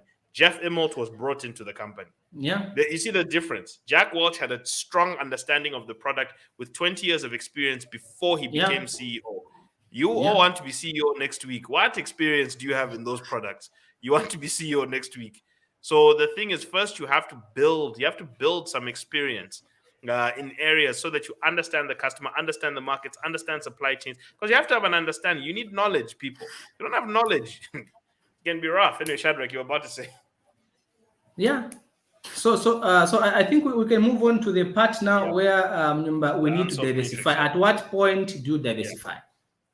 So as we've been talking about this example, and we've talked about mastery, so let's talk about the point where you have mastered. Now let's get ready for diversification. Diversification actually there is a path to diversification that you're supposed to follow, and this is called Ansoff's matrix, and it's something that we knew from a long time ago, and I've learned, and I want to show you the path you're supposed to take actually along Ansoff matrix. So it's not exactly, I know a lot of people say everyone has their own path. Here's what I always say to people. If you know your path, go ahead and take it. But if you're lost, use a map. Okay? If you're lost, use a map. But this is just something to help you out. This is called Ansoff's matrix of how to expand. So the first step you get into is this green part here. This is called market penetration. This is your core part. This is what you're good at. You get as many customers in this area. This is your core competency. Okay? And all your job to do to grow, you're only growing by getting more customers doing the exact same thing. So if you're Shadrach, you're getting family finance clients, or you're getting lecturing clients. This is your exact area. In fact, where you started, you're teaching. How do I get more? This is where you advertise. You offer discounts, you offer specials, you get customers, or you get referrals. That's what you focus on here. Okay, what you are already doing, you're doing an existing product with an existing market. That's what you're doing. Okay, existing product, existing market, you're just trying to do more. Then there's the other options here are product development, okay, where you have the same market, but now you're upselling new products. Shadrach will go from saying, I taught you, but I can also consult for you and your family and teach you family finance. I can help develop a financial plan for you and your family. Oh, that's wonderful. You've taught us family finance. Now I'm going to offer consulting services. So you're upselling. So you split the products. I can teach you bond education, then I can help you develop a portfolio. That's another service. So these are add-on services. Now, this is a good second step because you have already established trust. When you've established trust with somebody, it's very easy to bring in new offerings. It is very difficult to bring in new offerings to somebody who you have not established trust with. So start with the people. This is why I said after market penetration, shift to product development. The reason is this. Before you start selling your product into new market, it is easier to sell more to an existing customer than it is to sell what you have to a new customer. It's actually easier to add on services to your existing customers than it is to sell more to you, to sell even what you have already to new customers, because you have to establish a relationship, you have to establish a rapport, and cost of customer acquisition tends to be high, especially at the beginning of a relationship. Convincing someone, marketing, the discounts required, the time they take to make a decision before, because most of the products we utilize as people are the way we live. Okay, most of the drinks you drink are because of the way you live. The food you eat is the way you live. The clothes you wear are the way you live. The things you do are the way you live.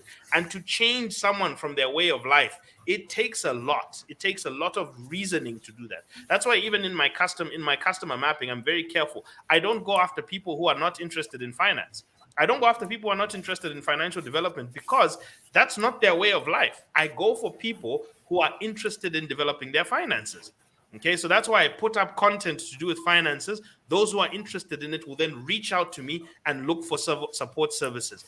That is what you do. Don't look for people who you have to go and twist their lifestyle, because they'll resist you. It will cost you a lot. Your marketing expenses will wipe you out, especially at the beginning. Look for people who already want you. So you start by penetrating a market, mastering that place. And then when you've mastered it, you've gained the confidence of the people you've already served. And then from there, you develop new products. When you've served a lot of people with these new products and you've diversified your products very closely to what your customers already want, your already existing market, you have diversified products by saying, okay, I'm going to start by offering content. Now I'm offering coaching. Now I'm offering consulting. Now I'm offering You're offering more to the same people. When you have confidently done this, because this takes less marketing expenditure, then you can now go for this part here, market development, where you take your portfolio of products to a new market. You start looking for new markets geographically, demographically. Maybe I transitioned from training people how to build portfolios to now going into the retiree management space. Those of you who are retiring with us, that's my next step. Maybe I'm looking at now offering a new set of products to a different country. Okay, but when you're looking for new markets, remember you have to establish deep relationships. In order to do this successfully, you need this base here. And Shadrach said it. He is comfortable with the fact that his business is already making money. He's comfortable with that. So his diversification into other markets now is okay, because there's already a cash flow engine here. Okay, this here is your cash. That's why it's at the bottom. This is your cash flow base. This is your growth opportunities. Too many of you rush here. Okay, without this. And what happens is when these fail or they go through difficulties, you've got no base of consistent cash flow coming into your business, and therefore you collapse. You've got no base. This is your base. You penetrate and then you expand your products through those customers. Then you start to go after these ones. When you have won these three battles, where you've penetrated the market, you've developed new products for your current existing markets, and expanded your portfolio of products into a new market, then you can diversify into new markets, new products. Okay, new markets, new products. This is called diversification. Now, the reason this actually works is I'm going to explain to you that this is actually even in the Bible. This is actually the four blessings of the Bible, where it says, and God blessed them, and he said, be fruitful. This is where you penetrate a market, you bear fruit, multiply, you increase the number of products.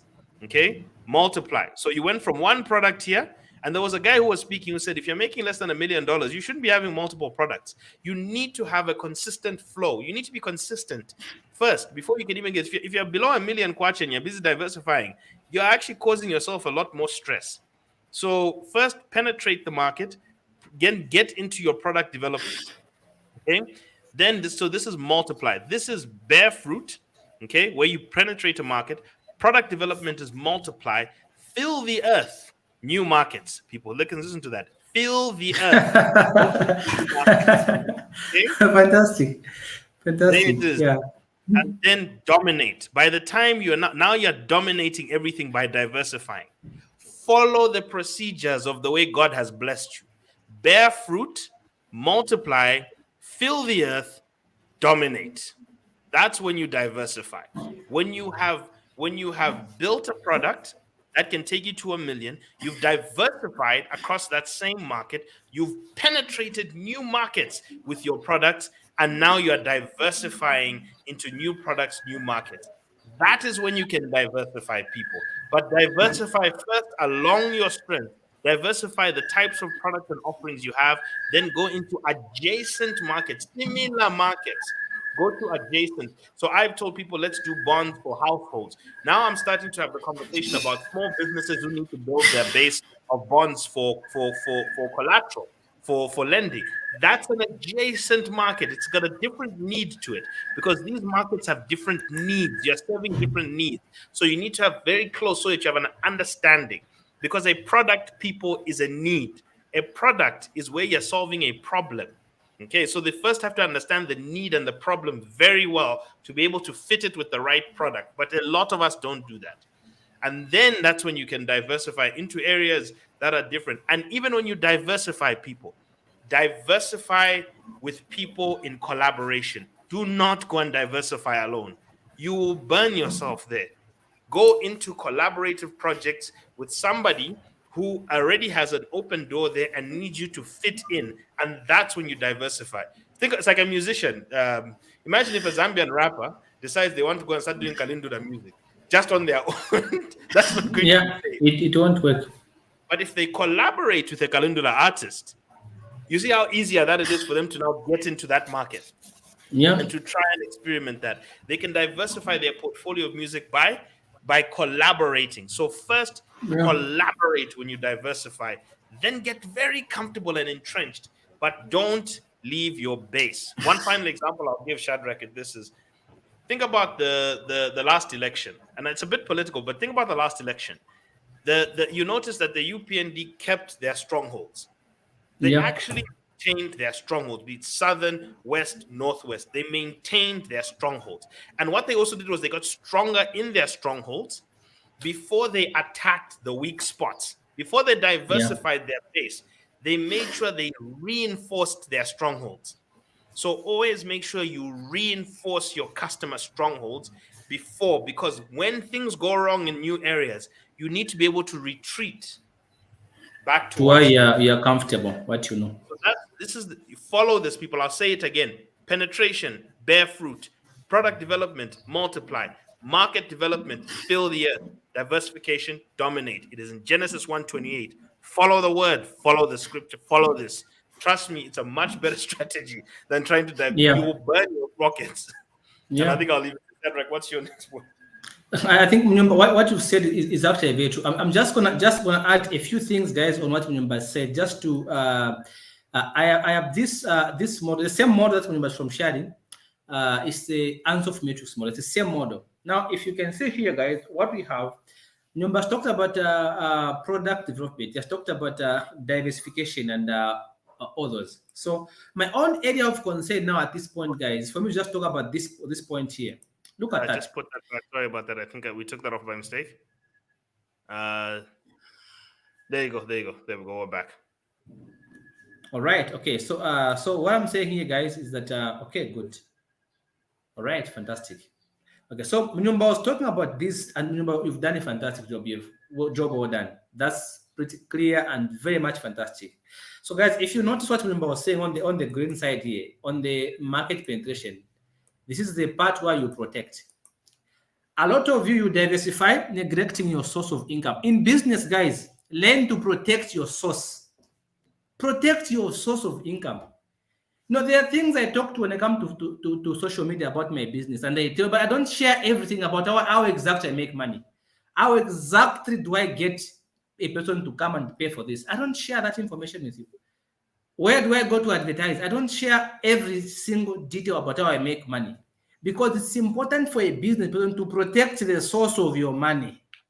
It's very important here. So when we talk about market penetration, this is the area you must be able to protect and build, as you can see. Protect and then build. Protect and then build. Because this is like your backbone, like I was saying. This is your backbone. You need to protect this source and then build on it. Do not neglect your source. Before you diversify, you must have protected the source of income, and you must have built on it so strong that even if you crashed where you're gonna go, like remember saying, you have home to get back to. No place that is sweeter than home. All right. Then just to make you a bit of notes here. Remember, I talked about product development. All right. Now you've customers. You're now saying of course you can see there's existing market here and the existing product to current customers here, but now you want to maybe have a new product and sell this one into the existing market. So what are we talking about here? Look at it, guys. For you to develop a new product, remember that this is a new product. You want to sell this one to current customers, like we were saying. You need something. First of all, understand yourself as a business and as a person. Look at your existing capabilities, the skills that you have right now. Do they support this new product? That's very important. A lot of us just diversify without understanding our strengths and our weaknesses. This is why more often than not we crash. So understand your existing capabilities, the skills that you have right now. Can they support you to diversify into this one? And then number two, ask yourself, what type of new capabilities do you need for you to succeed? So when you look at what you have right now, and then so you can find, I have this already, this is a good thing, but what do I need for me to be able to be successful? So now you have to nurture new capabilities, new competencies, new skills, new ways of doing things. What is it that you need to top up on what you already have so that you can succeed when you want to go and develop this new product? But of course, the third thing, guys, you must always perform beyond current expectations if you're going to make it. You can't perform the same way you've always performed and expect a different result. No. So before you can diversify, ask yourself these three questions. What am I good at right now? The capability that I have right now. What do I need to top up for me to succeed? Maybe you need to acquire a new education. I am doing a CFA course right now, guys. Why did I do that one? Because I needed to acquire a new qualification to add to my capabilities. All right. So when I stand in front of people and I begin to talk about finances, they're going to say, this guy is a CA, is a CFA, is a what? Because I have the technical know, I have the knowledge. So I'm building on what I have already. So I'm nurturing a new skill. I'm acquiring a new qualification. Right. I'm an MBA candidate right now. So I have these qualifications coming up because I'm trying to improve my skills. All right. Look at here, number 3, you perform beyond expectation. That's important. Before you can move to something else, understand these 3 things, answer these questions. If you are finding it difficult to understand what you need to have, then you have to stay here where you are protected, where you are safe. All right. And then look at that. Once you are comfortable with this area, like I was saying, now you come to market development. So as you go into different markets, don't try and satisfy all the market at once. No, that's not how it works. See, the first thing you want to understand is which territory are you going to do better among all the territories. So first map your territory and say, okay, fine, I'm going to start with this specific territory here. Or maybe it's a segment. Which segment? All right. So you have to understand that. Understand the capabilities that you're going to require to be able to succeed in this territory, this segment, whatever it is. Then perform beyond current expectations because there's somebody already there who is performing. So for you to succeed in this market, you must perform beyond current expectations of your clients so that they can say, look, there's this guy, there's this lady. So let's go to this one. So this guy is in the red flag. I remember saying diversification is a problem because, see, to diversify, you need to look at your existing capabilities, new capabilities, and then you have to perform extremely well beyond current expectations. And if you're unable to do that, you're going to sink. So if you look at it this way, for you to grow as a company, right? Remember, I talked about all these 4 here already. I'm not going to talk about them, but I'm going to just quickly jump onto this one here, the market penetration. And I'm going to tell you something here. Look at it this way. Remember, said something very important. He said a sensible choice for you guys to grow your market. First of all, can you build the base? Because you have that base, the penetration, right?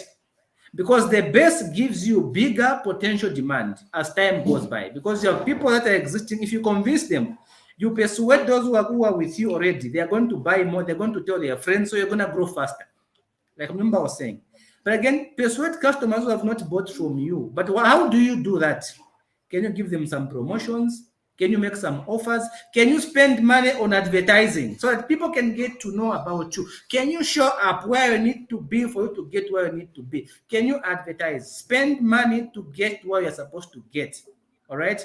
But because no matter how good you are at something, if you don't show up, if nobody knows who you are nothing.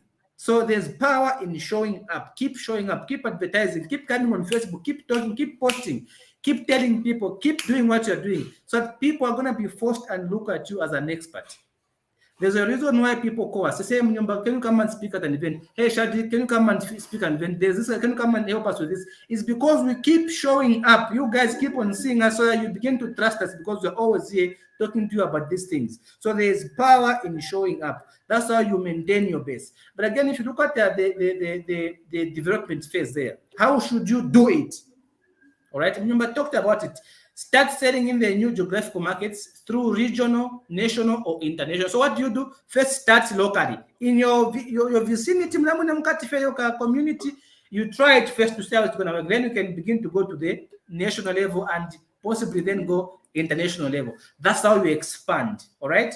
But again, you must offer slightly differentiated versions of existing products.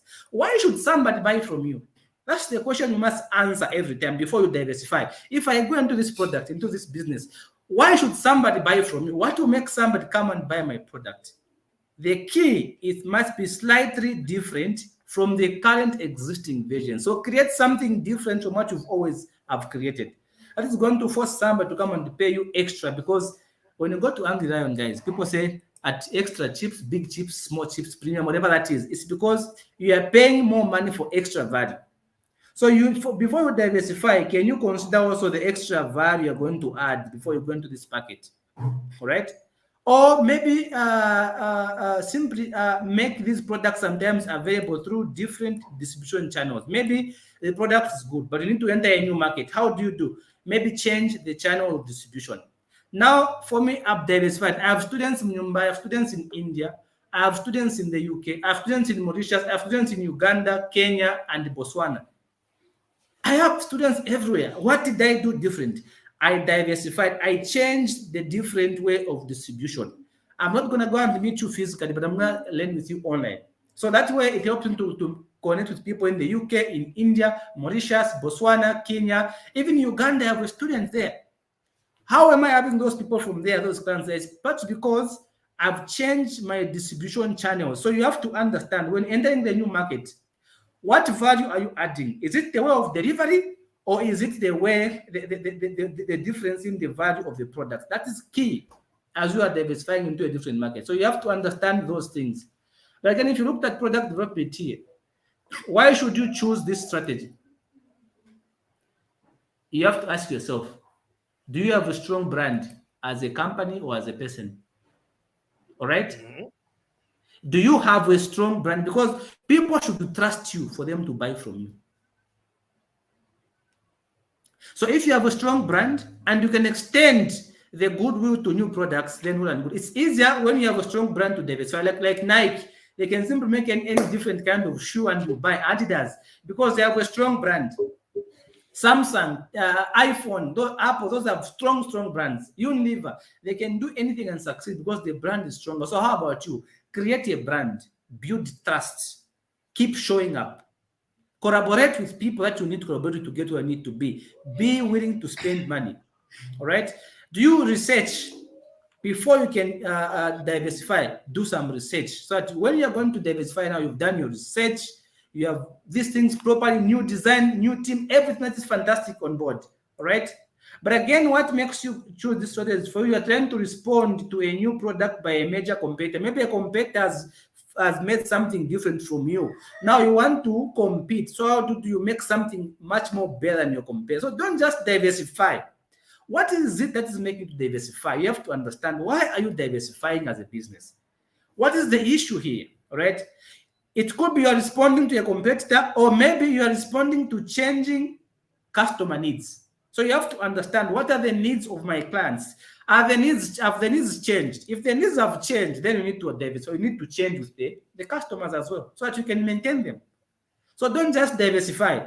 You have to answer these important questions. What has changed in the markets? Is there a new competitor or are the needs changed? Is the test changing? All right. Is the use changing? Is the technology coming on board is different from what we already have? What is it? So by the time you're going to diversify here, all right,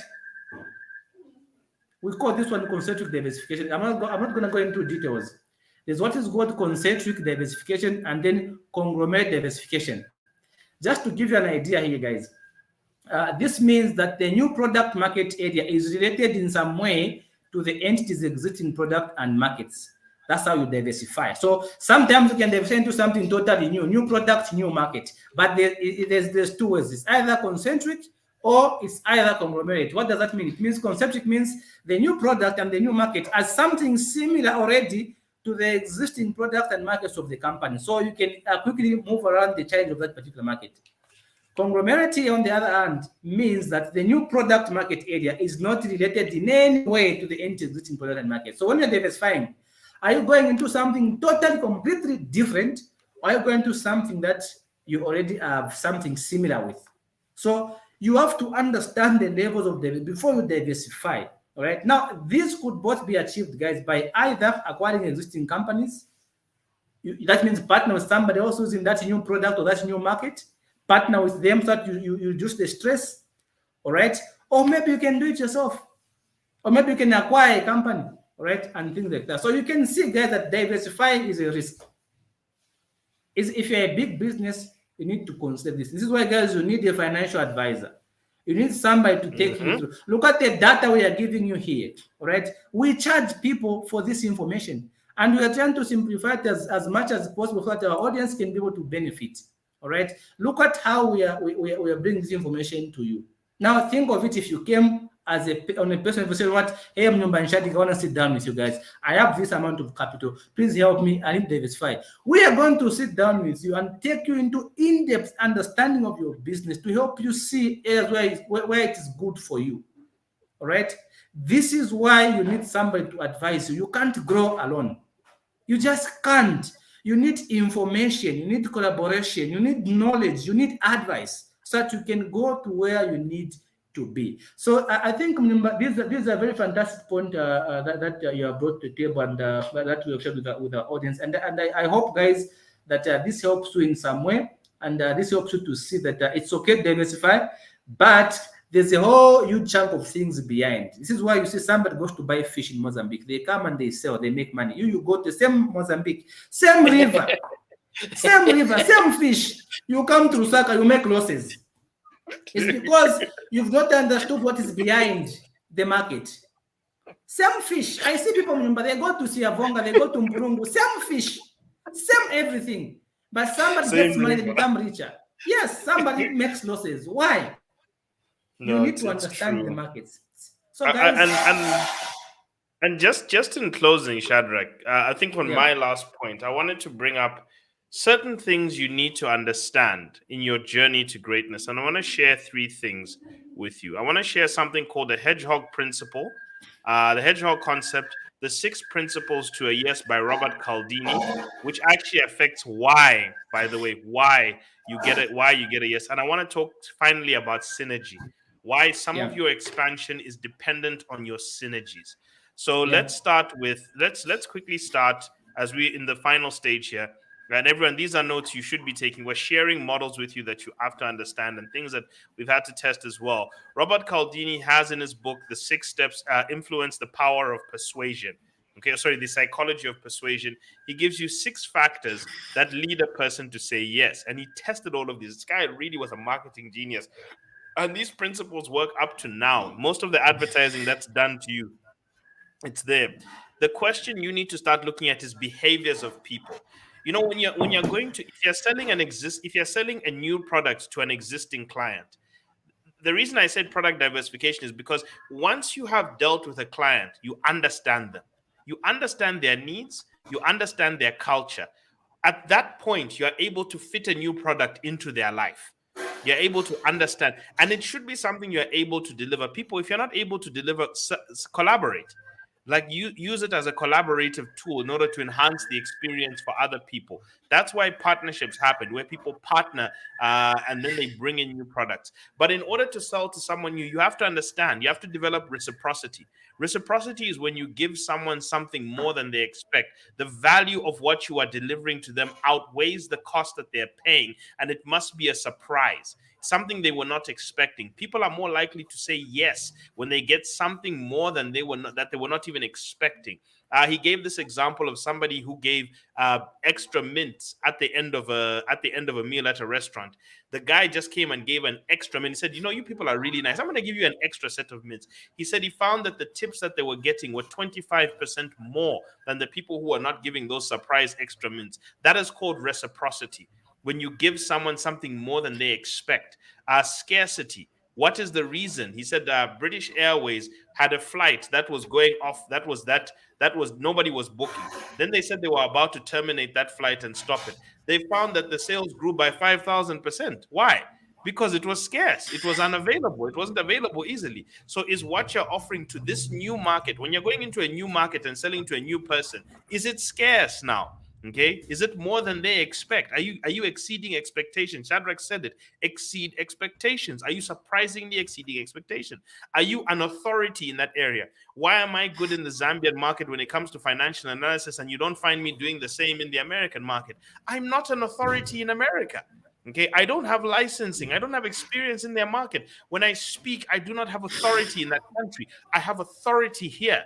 Okay, so are you an authority there? Or do you have access to an authority who can speak on your behalf, who can give you that credibility, that borrowed credibility once in a while, if you lack the credibility when you get there?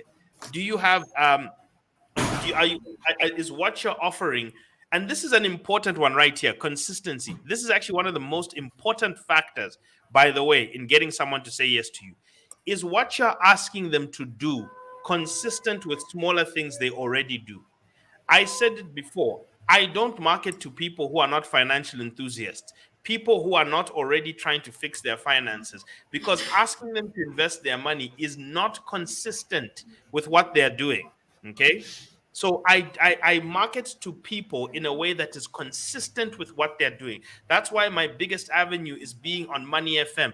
That is consistent. People who listen to Money FM are likely to follow me for financial advice because they're already consuming financial information. Therefore, they already have an interest in it.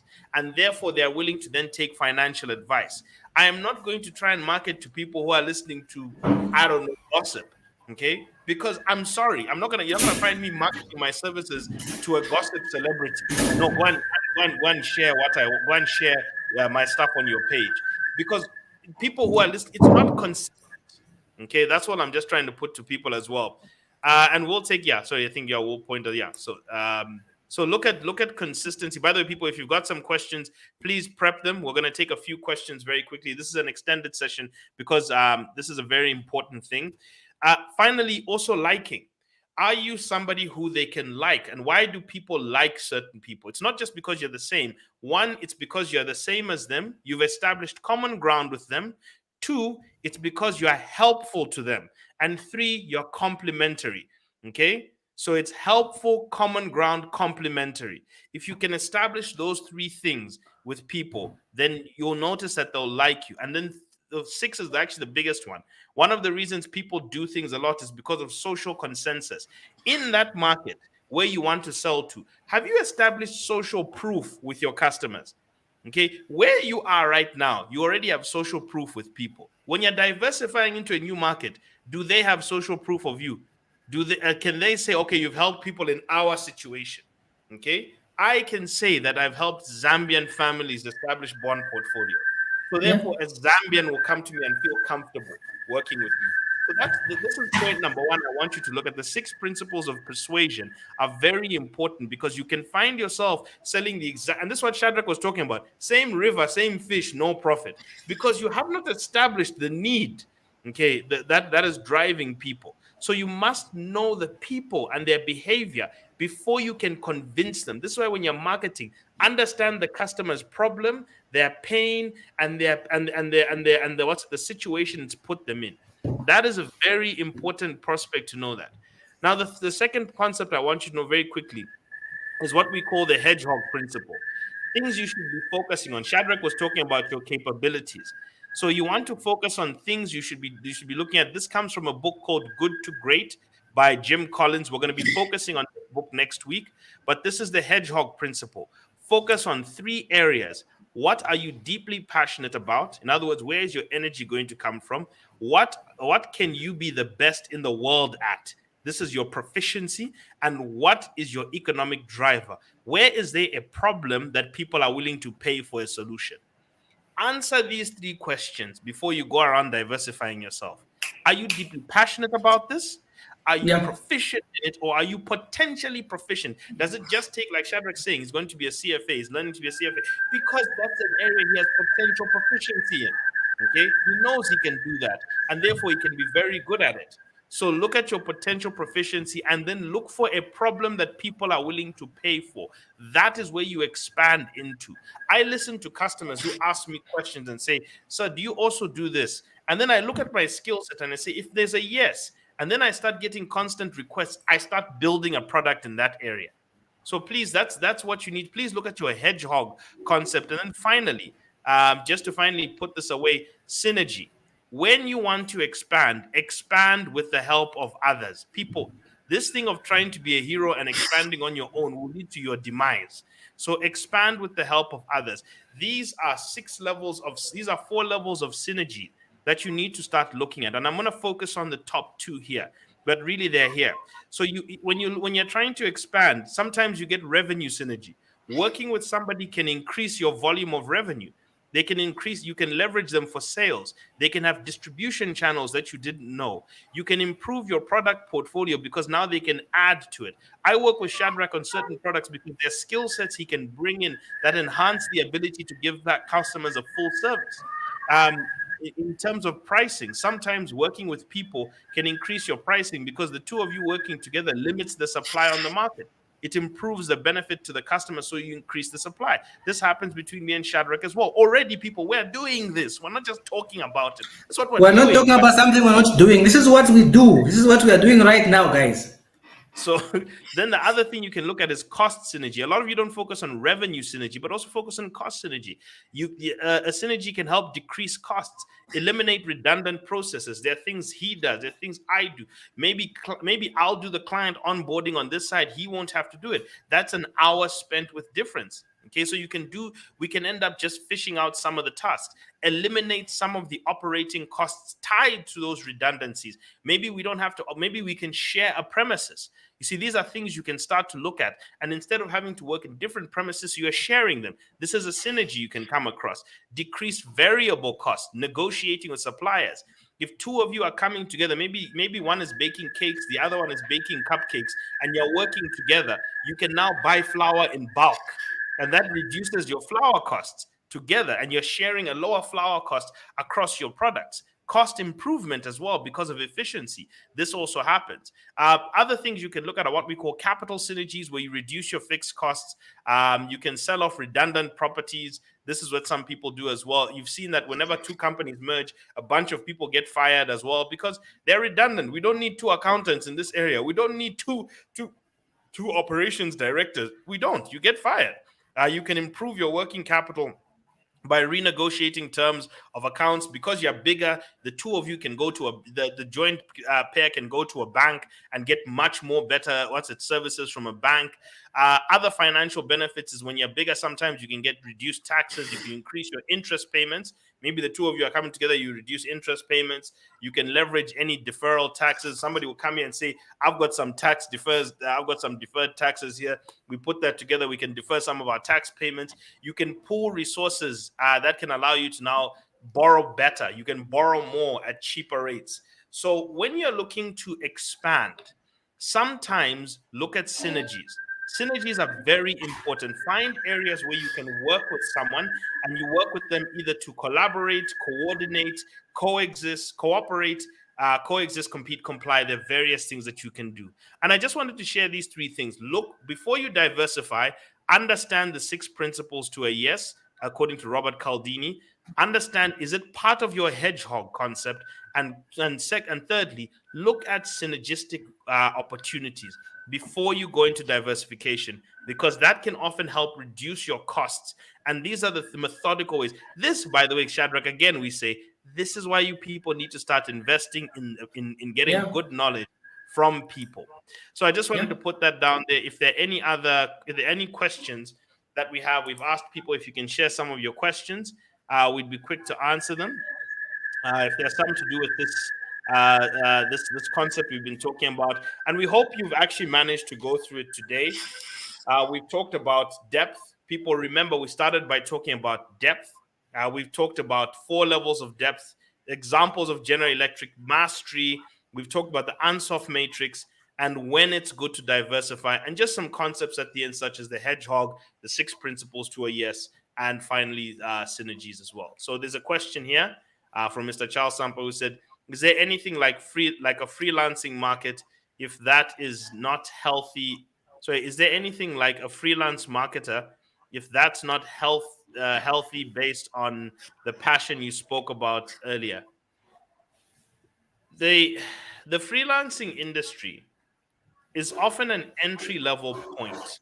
Freelancing is yeah, often the entry level point to being an entrepreneur. yeah, The reason is this, and it's actually one of the best places to start. Okay. You can still be passionate in an area of freelancing, because freelancing just means you're not tied to a company. yeah, So you start by just being a lot of people, let's say, who are in financial education will start by just on their own. They're not going to really set a company to it or anything, and they're just offering services to people. Some people, especially those who are in consulting, will sometimes just offer services as a freelance consultant. They're not really formed a company, but they're just offering it as a service directly before they go structured. It's actually a good way to start, because you haven't really put all these structures around before you've cemented the need, because you need a product and a client first before you form a business. People, somebody yeah, has to be yeah, willing to pay you money for something. So freelancing is a nice way to start, but you don't stay there. yeah, Eventually, you yeah. formalize, you build around it. So find your passion area, start by freelancing. It's actually a good way to do it. Uh, Start by it. and guys, just to add to that, you see, I want to make it very clear here. All right, we should draw a line when it comes to passion, because people say when you do what you are passionate about, you're more likely to succeed. I just told you that I do what I'm passionate about. For example, I love to share knowledge, and I make money out of sharing knowledge. So for me, I make money having fun. All right. But I want to be very honest with you. There are sometimes where you are passionate about something that can't pay your bills. So you must understand the difference here. If you discover your passion cannot pay your bills, can you put your passion in the bin for now? Go and make your money from something that pays you well. Don't have to love it, but if it can pay you, focus on it. Let it pay you well. Then once you have enough money, you can now go and do your passion. If you're passionate to help people, to have an NGO, you can go and open an NGO, then begin to help people. I see poor people opening NGOs. They say, no, it's an NGO, let's open. Come on, you're broke. You don't have money, you have no house, nothing, no capital. And then you have an NGO that you're going to be helping people. It's a foundation. For what? What do you have? So before you can have a foundation, and this is where I feel the authorities in this country should come in, because we have a lot of guys from Facebook and Facebook pages opening foundations, but they have nothing to themselves. They have nothing. So this is why corruption is coming in now, because somebody who has a foundation has got nothing. So they can give in a small token and they'll accept it. Have you seen? So first of all, differentiate passion with income. All right? Because your passion, if it's not paying you well, put in the bin. Go and do what pays you well, what pays rentals, what pays your bills. When you have enough cash, you can go and now get your passion out of the bed, begin to focus on it. Like people who have money, they say, "What? I'm going to have a foundation, the Obama Foundation, the whatever Mark II Foundation," because they have the cash to support it. So differentiate passion with money. I think that's very important. And then another question, Nyumba, here from before we switch on to that one, I just wanted to maybe just before we get to that one, because this one is quite in depth. People, this conversation about passion, you have to be very careful also. This thing yeah, about passion, there's a lot of love for self. Okay. yeah, A lot of what you think is passionate is also just your ego. Some of you people think you're yeah, passionate about singing, when really what you are is you're just passionate about people liking you. You're really just Yeah. passionate about yourself, and you want people to like you. So you have To to know ask you. yourself, if this thing didn't come with fame, would you do it? That's true passion, because it should be Yeah. about doing it for the betterment of others. Because the Yeah. reality about doing things for the betterment of others is your likelihood of being paid is because of the energy that you're willing to give to those people Yeah. who are in a Yeah. problem. So that's why Yeah. passionate people succeed. Passionate people succeed when it's truly passionate and it's not personal aggrandization and it's not ego driven. It's somebody trying to go out there to better a community or to better a cause. They're going out there with something. That's a true passion. And the impact is Yeah. mostly felt by others, not yourself. So there's a Yeah. selflessness to passion. If it's just, oh, Yeah. I love singing because people cheer for me and they clap for me, and then when those people are gone, what are you going to do? Are you going to love singing? You don't love singing, you love yourself. So I think there's a Yeah. difference, people. You need to be very careful about this. You love yourself, and be very careful about thinking you want to make a living loving yourself. You can love yourself by looking in the mirror if you want. So that's why I would like people to understand passion is important, but please make sure it's true passion for Yeah. others, Yeah. not for Yeah. yourself, because that's where you're not going to do that properly. So yeah, let's move on to I just wanted to put that in there so people are more careful about this passion conversation. So Okay, there's this so is night Adino. yeah, Adino. yeah, and he's right. He's written. What do you do when your business outgrows you as an owner or the leader of the business? Two, in a case where one is profitable, the business is where one has a profitable business, where there was a lot of growth and you're profitable, but stuck year in and year out at the same profitable level. What's your advice? And why do you think Zambia is failing to create lasting, scalable entrepreneurs? And for how do you know when scale? How do you know when to scale and how to scale, knowing that not all businesses are scalable? Okay, let's answer these one by one. I think Mnyomba, and just to first we even save time. I think most of these we have answered in Yeah, the answer. I yeah. I'm think just we've gonna answered stick. I most of mean, this. I'll Yeah. stick to yeah. So I think what do you do when your business outgrows your owner outgrows you as grows you as an owner or the leader of a business? Hire people. When your business outgrows your 24 hours, that's when you Hire create people. jobs. Yeah, Hire hire people. people. Find competent Work with people. somebody. Yes, collaborate and hire people. That's what you do. Yeah. Number two, in the case you have a profitable business and it's stuck year in year out in a specific place, that's when you have to start look. That's if you're stuck at a certain point, and yes, it is profitable. That's when you start looking at how to do things new. If you're stuck in the same place, Differently. you're a target. By the way, you're a target for competitors to come in and wipe you out. So you should Yeah. always be growing, but then that means you have to look at a way to do things differently or to Yeah. venture into new places. As long as Add you've got that premiums. established, as long as you've got that Add established value. base. And what's your why do you think Zambia is failing to create lasting entrepreneurs? Because most entrepreneurs are pursuing lifestyles and not really pursuing a meaning. The Yeah. reason why their ventures are not lasting is because they're not going beyond trying to be profitable for themselves. They're not trying to look at how to improve society. Yes, you need to make money, but make money doing something that is positive for society. Okay, Yeah. and you actually enjoy that positivity. That's what will make it lasting. So please read the book Built to Last. That's what we talked about last week. Last week we talked about last principles. So go through that. And how do you know when it's time to scale? We've been talking about it. Oh, I When you're think we've at that answered that one point, already. we've answered that on the diversification path. Follow it. You should always be scaling, by the way. It's not about, first of all, you should always be scaling your business, always be growing. It's the speed at which you're scaling which you need to watch out for. That's the important part. All right. I don't know if there's a next question Yeah. or any other thing you want to throw in. Just so Noah says, what do you think Zambia is failing to create lasting, scalable entrepreneurs? Also, partly because we don't have an enabled business owners with knowledge. We don't have interest for knowledge. We don't learn. We are so comfortable with little profits. That's how we get wiped up so easily by competitors. Cars. So the moment we begin to learn, yeah, Mnyumba, cars. We just have a little profit to buy cars. We have Facebook entrepreneurs, people that want to show off. No, whatever. Let me say it this way: our entrepreneurs are like, whatever time life yapa fancy. You know that yapa fancy, that's Bemba.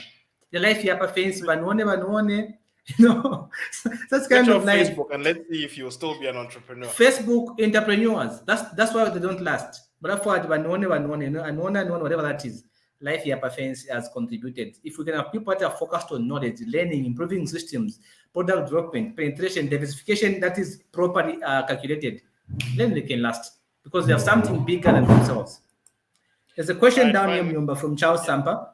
No, there was one maybe you just can before take that this. from Okay. Isaac Chesu, who has said he's asked. So Okay. they've asked the question: is a business idea more important than capital?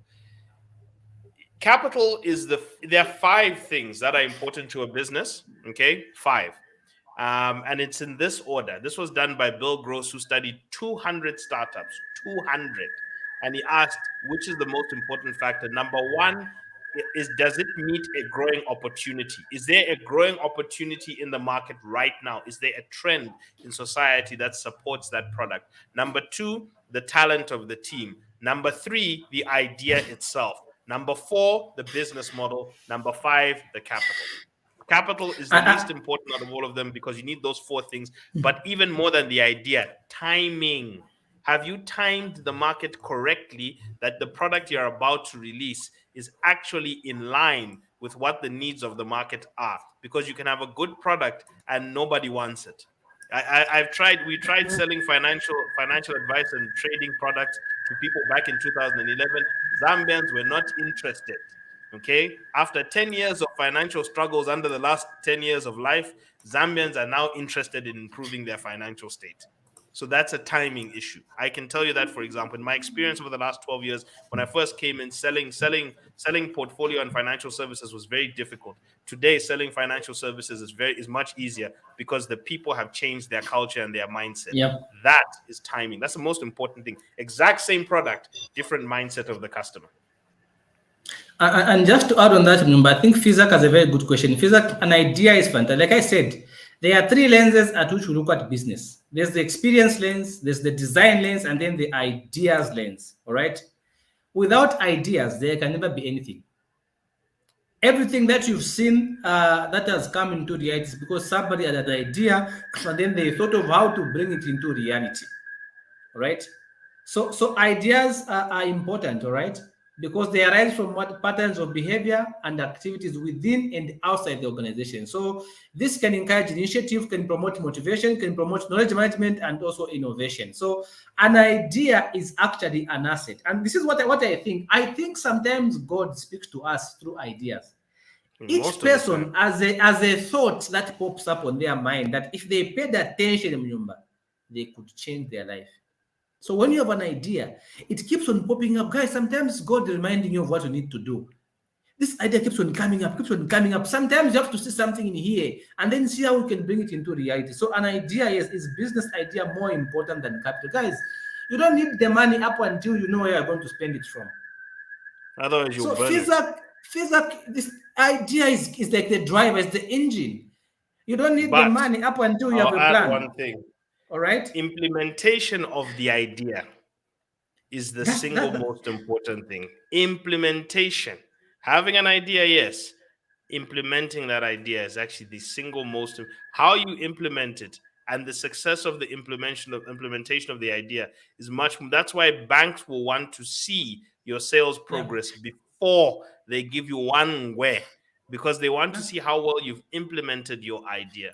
Charles Sampa.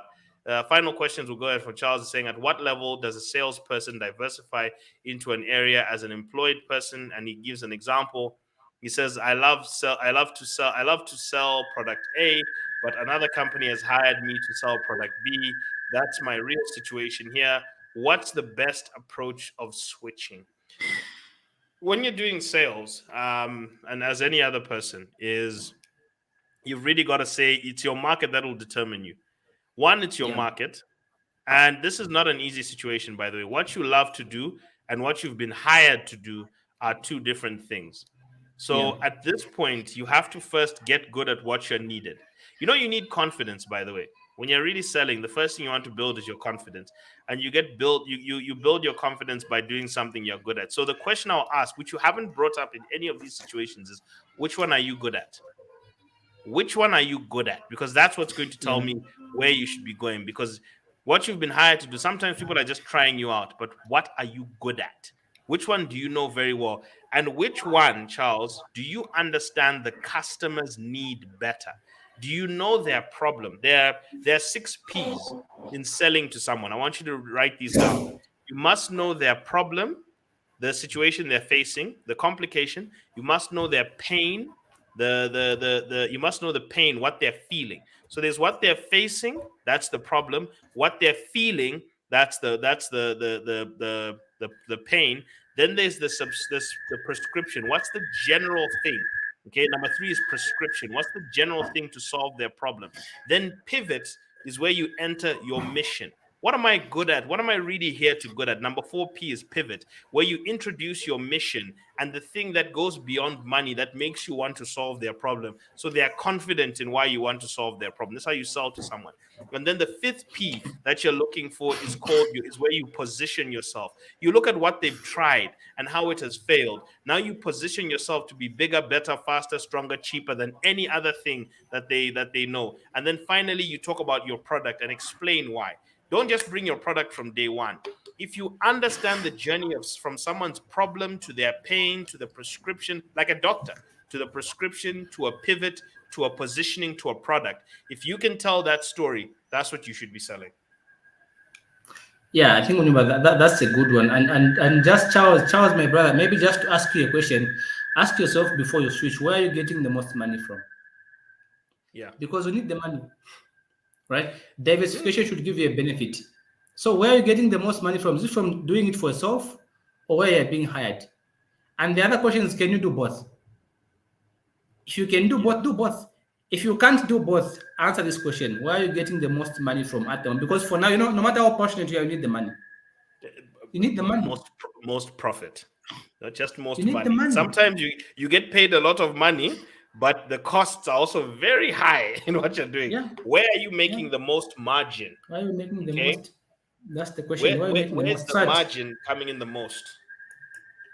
Because it's true. Yeah. Shadrach is right about money, but just make sure that you're not making money to the point you're taking home. Where are you, in fact, let me put this way. Where are you taking home the most money? Because that's where that's the question you need should to answer, work on. guys. Yeah, give yourself just So- a so- final so- thing.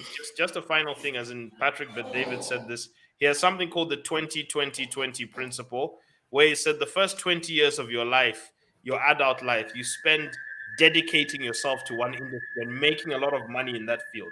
Like dedicate yourself to one place, focus, learn everything, become a master. Then from there, you've built wealth, diversify into whatever now you feel that is the things you feel strongly about. First, give to an industry, and then you end up building a lot. Then you can get the emotional part.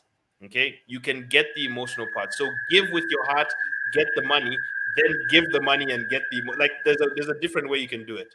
So first, you want to do is give yourself to an industry, then become very good at it, become very well known. When you've got your base and you're well known, then you can switch into the things that you've got your strong Yeah. heart about.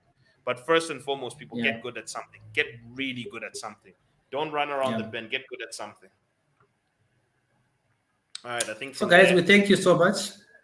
You guys are awesome. We always appreciate joining us here. You are fantastic, and you're doing the most to further your, your knowledge of understanding. As you can see from tonight's, I think remember this was a deep session. We encourage you guys. We have a class that is coming up next month on family finance. Actually, it's this month on the 20th, I think somewhere there. We announced the date. Register for family finance. We come and help you at a personal level. If you're a couple that wants to have a proper financial roadmap, please come through. We can be able to assist you. And there's an ongoing course for Bonj. When the next stream for Bonjication, remember? the next stream, we're actually switching to a big announcement is coming with Bonjication. We are switching to an online platform where you now be able to do it on demand when you want, straight and start when you want. And we are loading, starting this week, we're actually loading up a new product where you can track your portfolio using our very well built spreadsheet tools, which we're actually going to be utilizing. You can go through it online. So we're actually selling those out now. We've started pre-selling those, but those are only for bond education graduates. So we're switching now to being more of a service, while also now giving you content you can actually access at your own pace, at your own time. And that is going to launch by the end of this month. And we're going to be announcing a new service before the end of this year. Okay, a new service for all those who want to be trading bonds. You want to keep an eye out for that. A new service will be coming out by the end of this year. For those of you that will make your life easier, it's going to make your journey much faster. So we're doing product development in those areas right now, but we're launching our new spreadsheet tracking tools and also financial advisory tools for those who have completed bond education. Please check it out. You'll see it. We're actually doing that right now, and bond education online is actually coming very soon. Yeah. All right. Thank you so much, guys. Thank you, guys. Thank you very much. We appreciate. Guys, please post what your biggest takeaways from today are. Please post that. Go back to some of the concepts. Stuff was really important. Have a wonderful and blessed week, guys. Let's grow together as a country. Want to see you all succeeding. Peace out, everyone.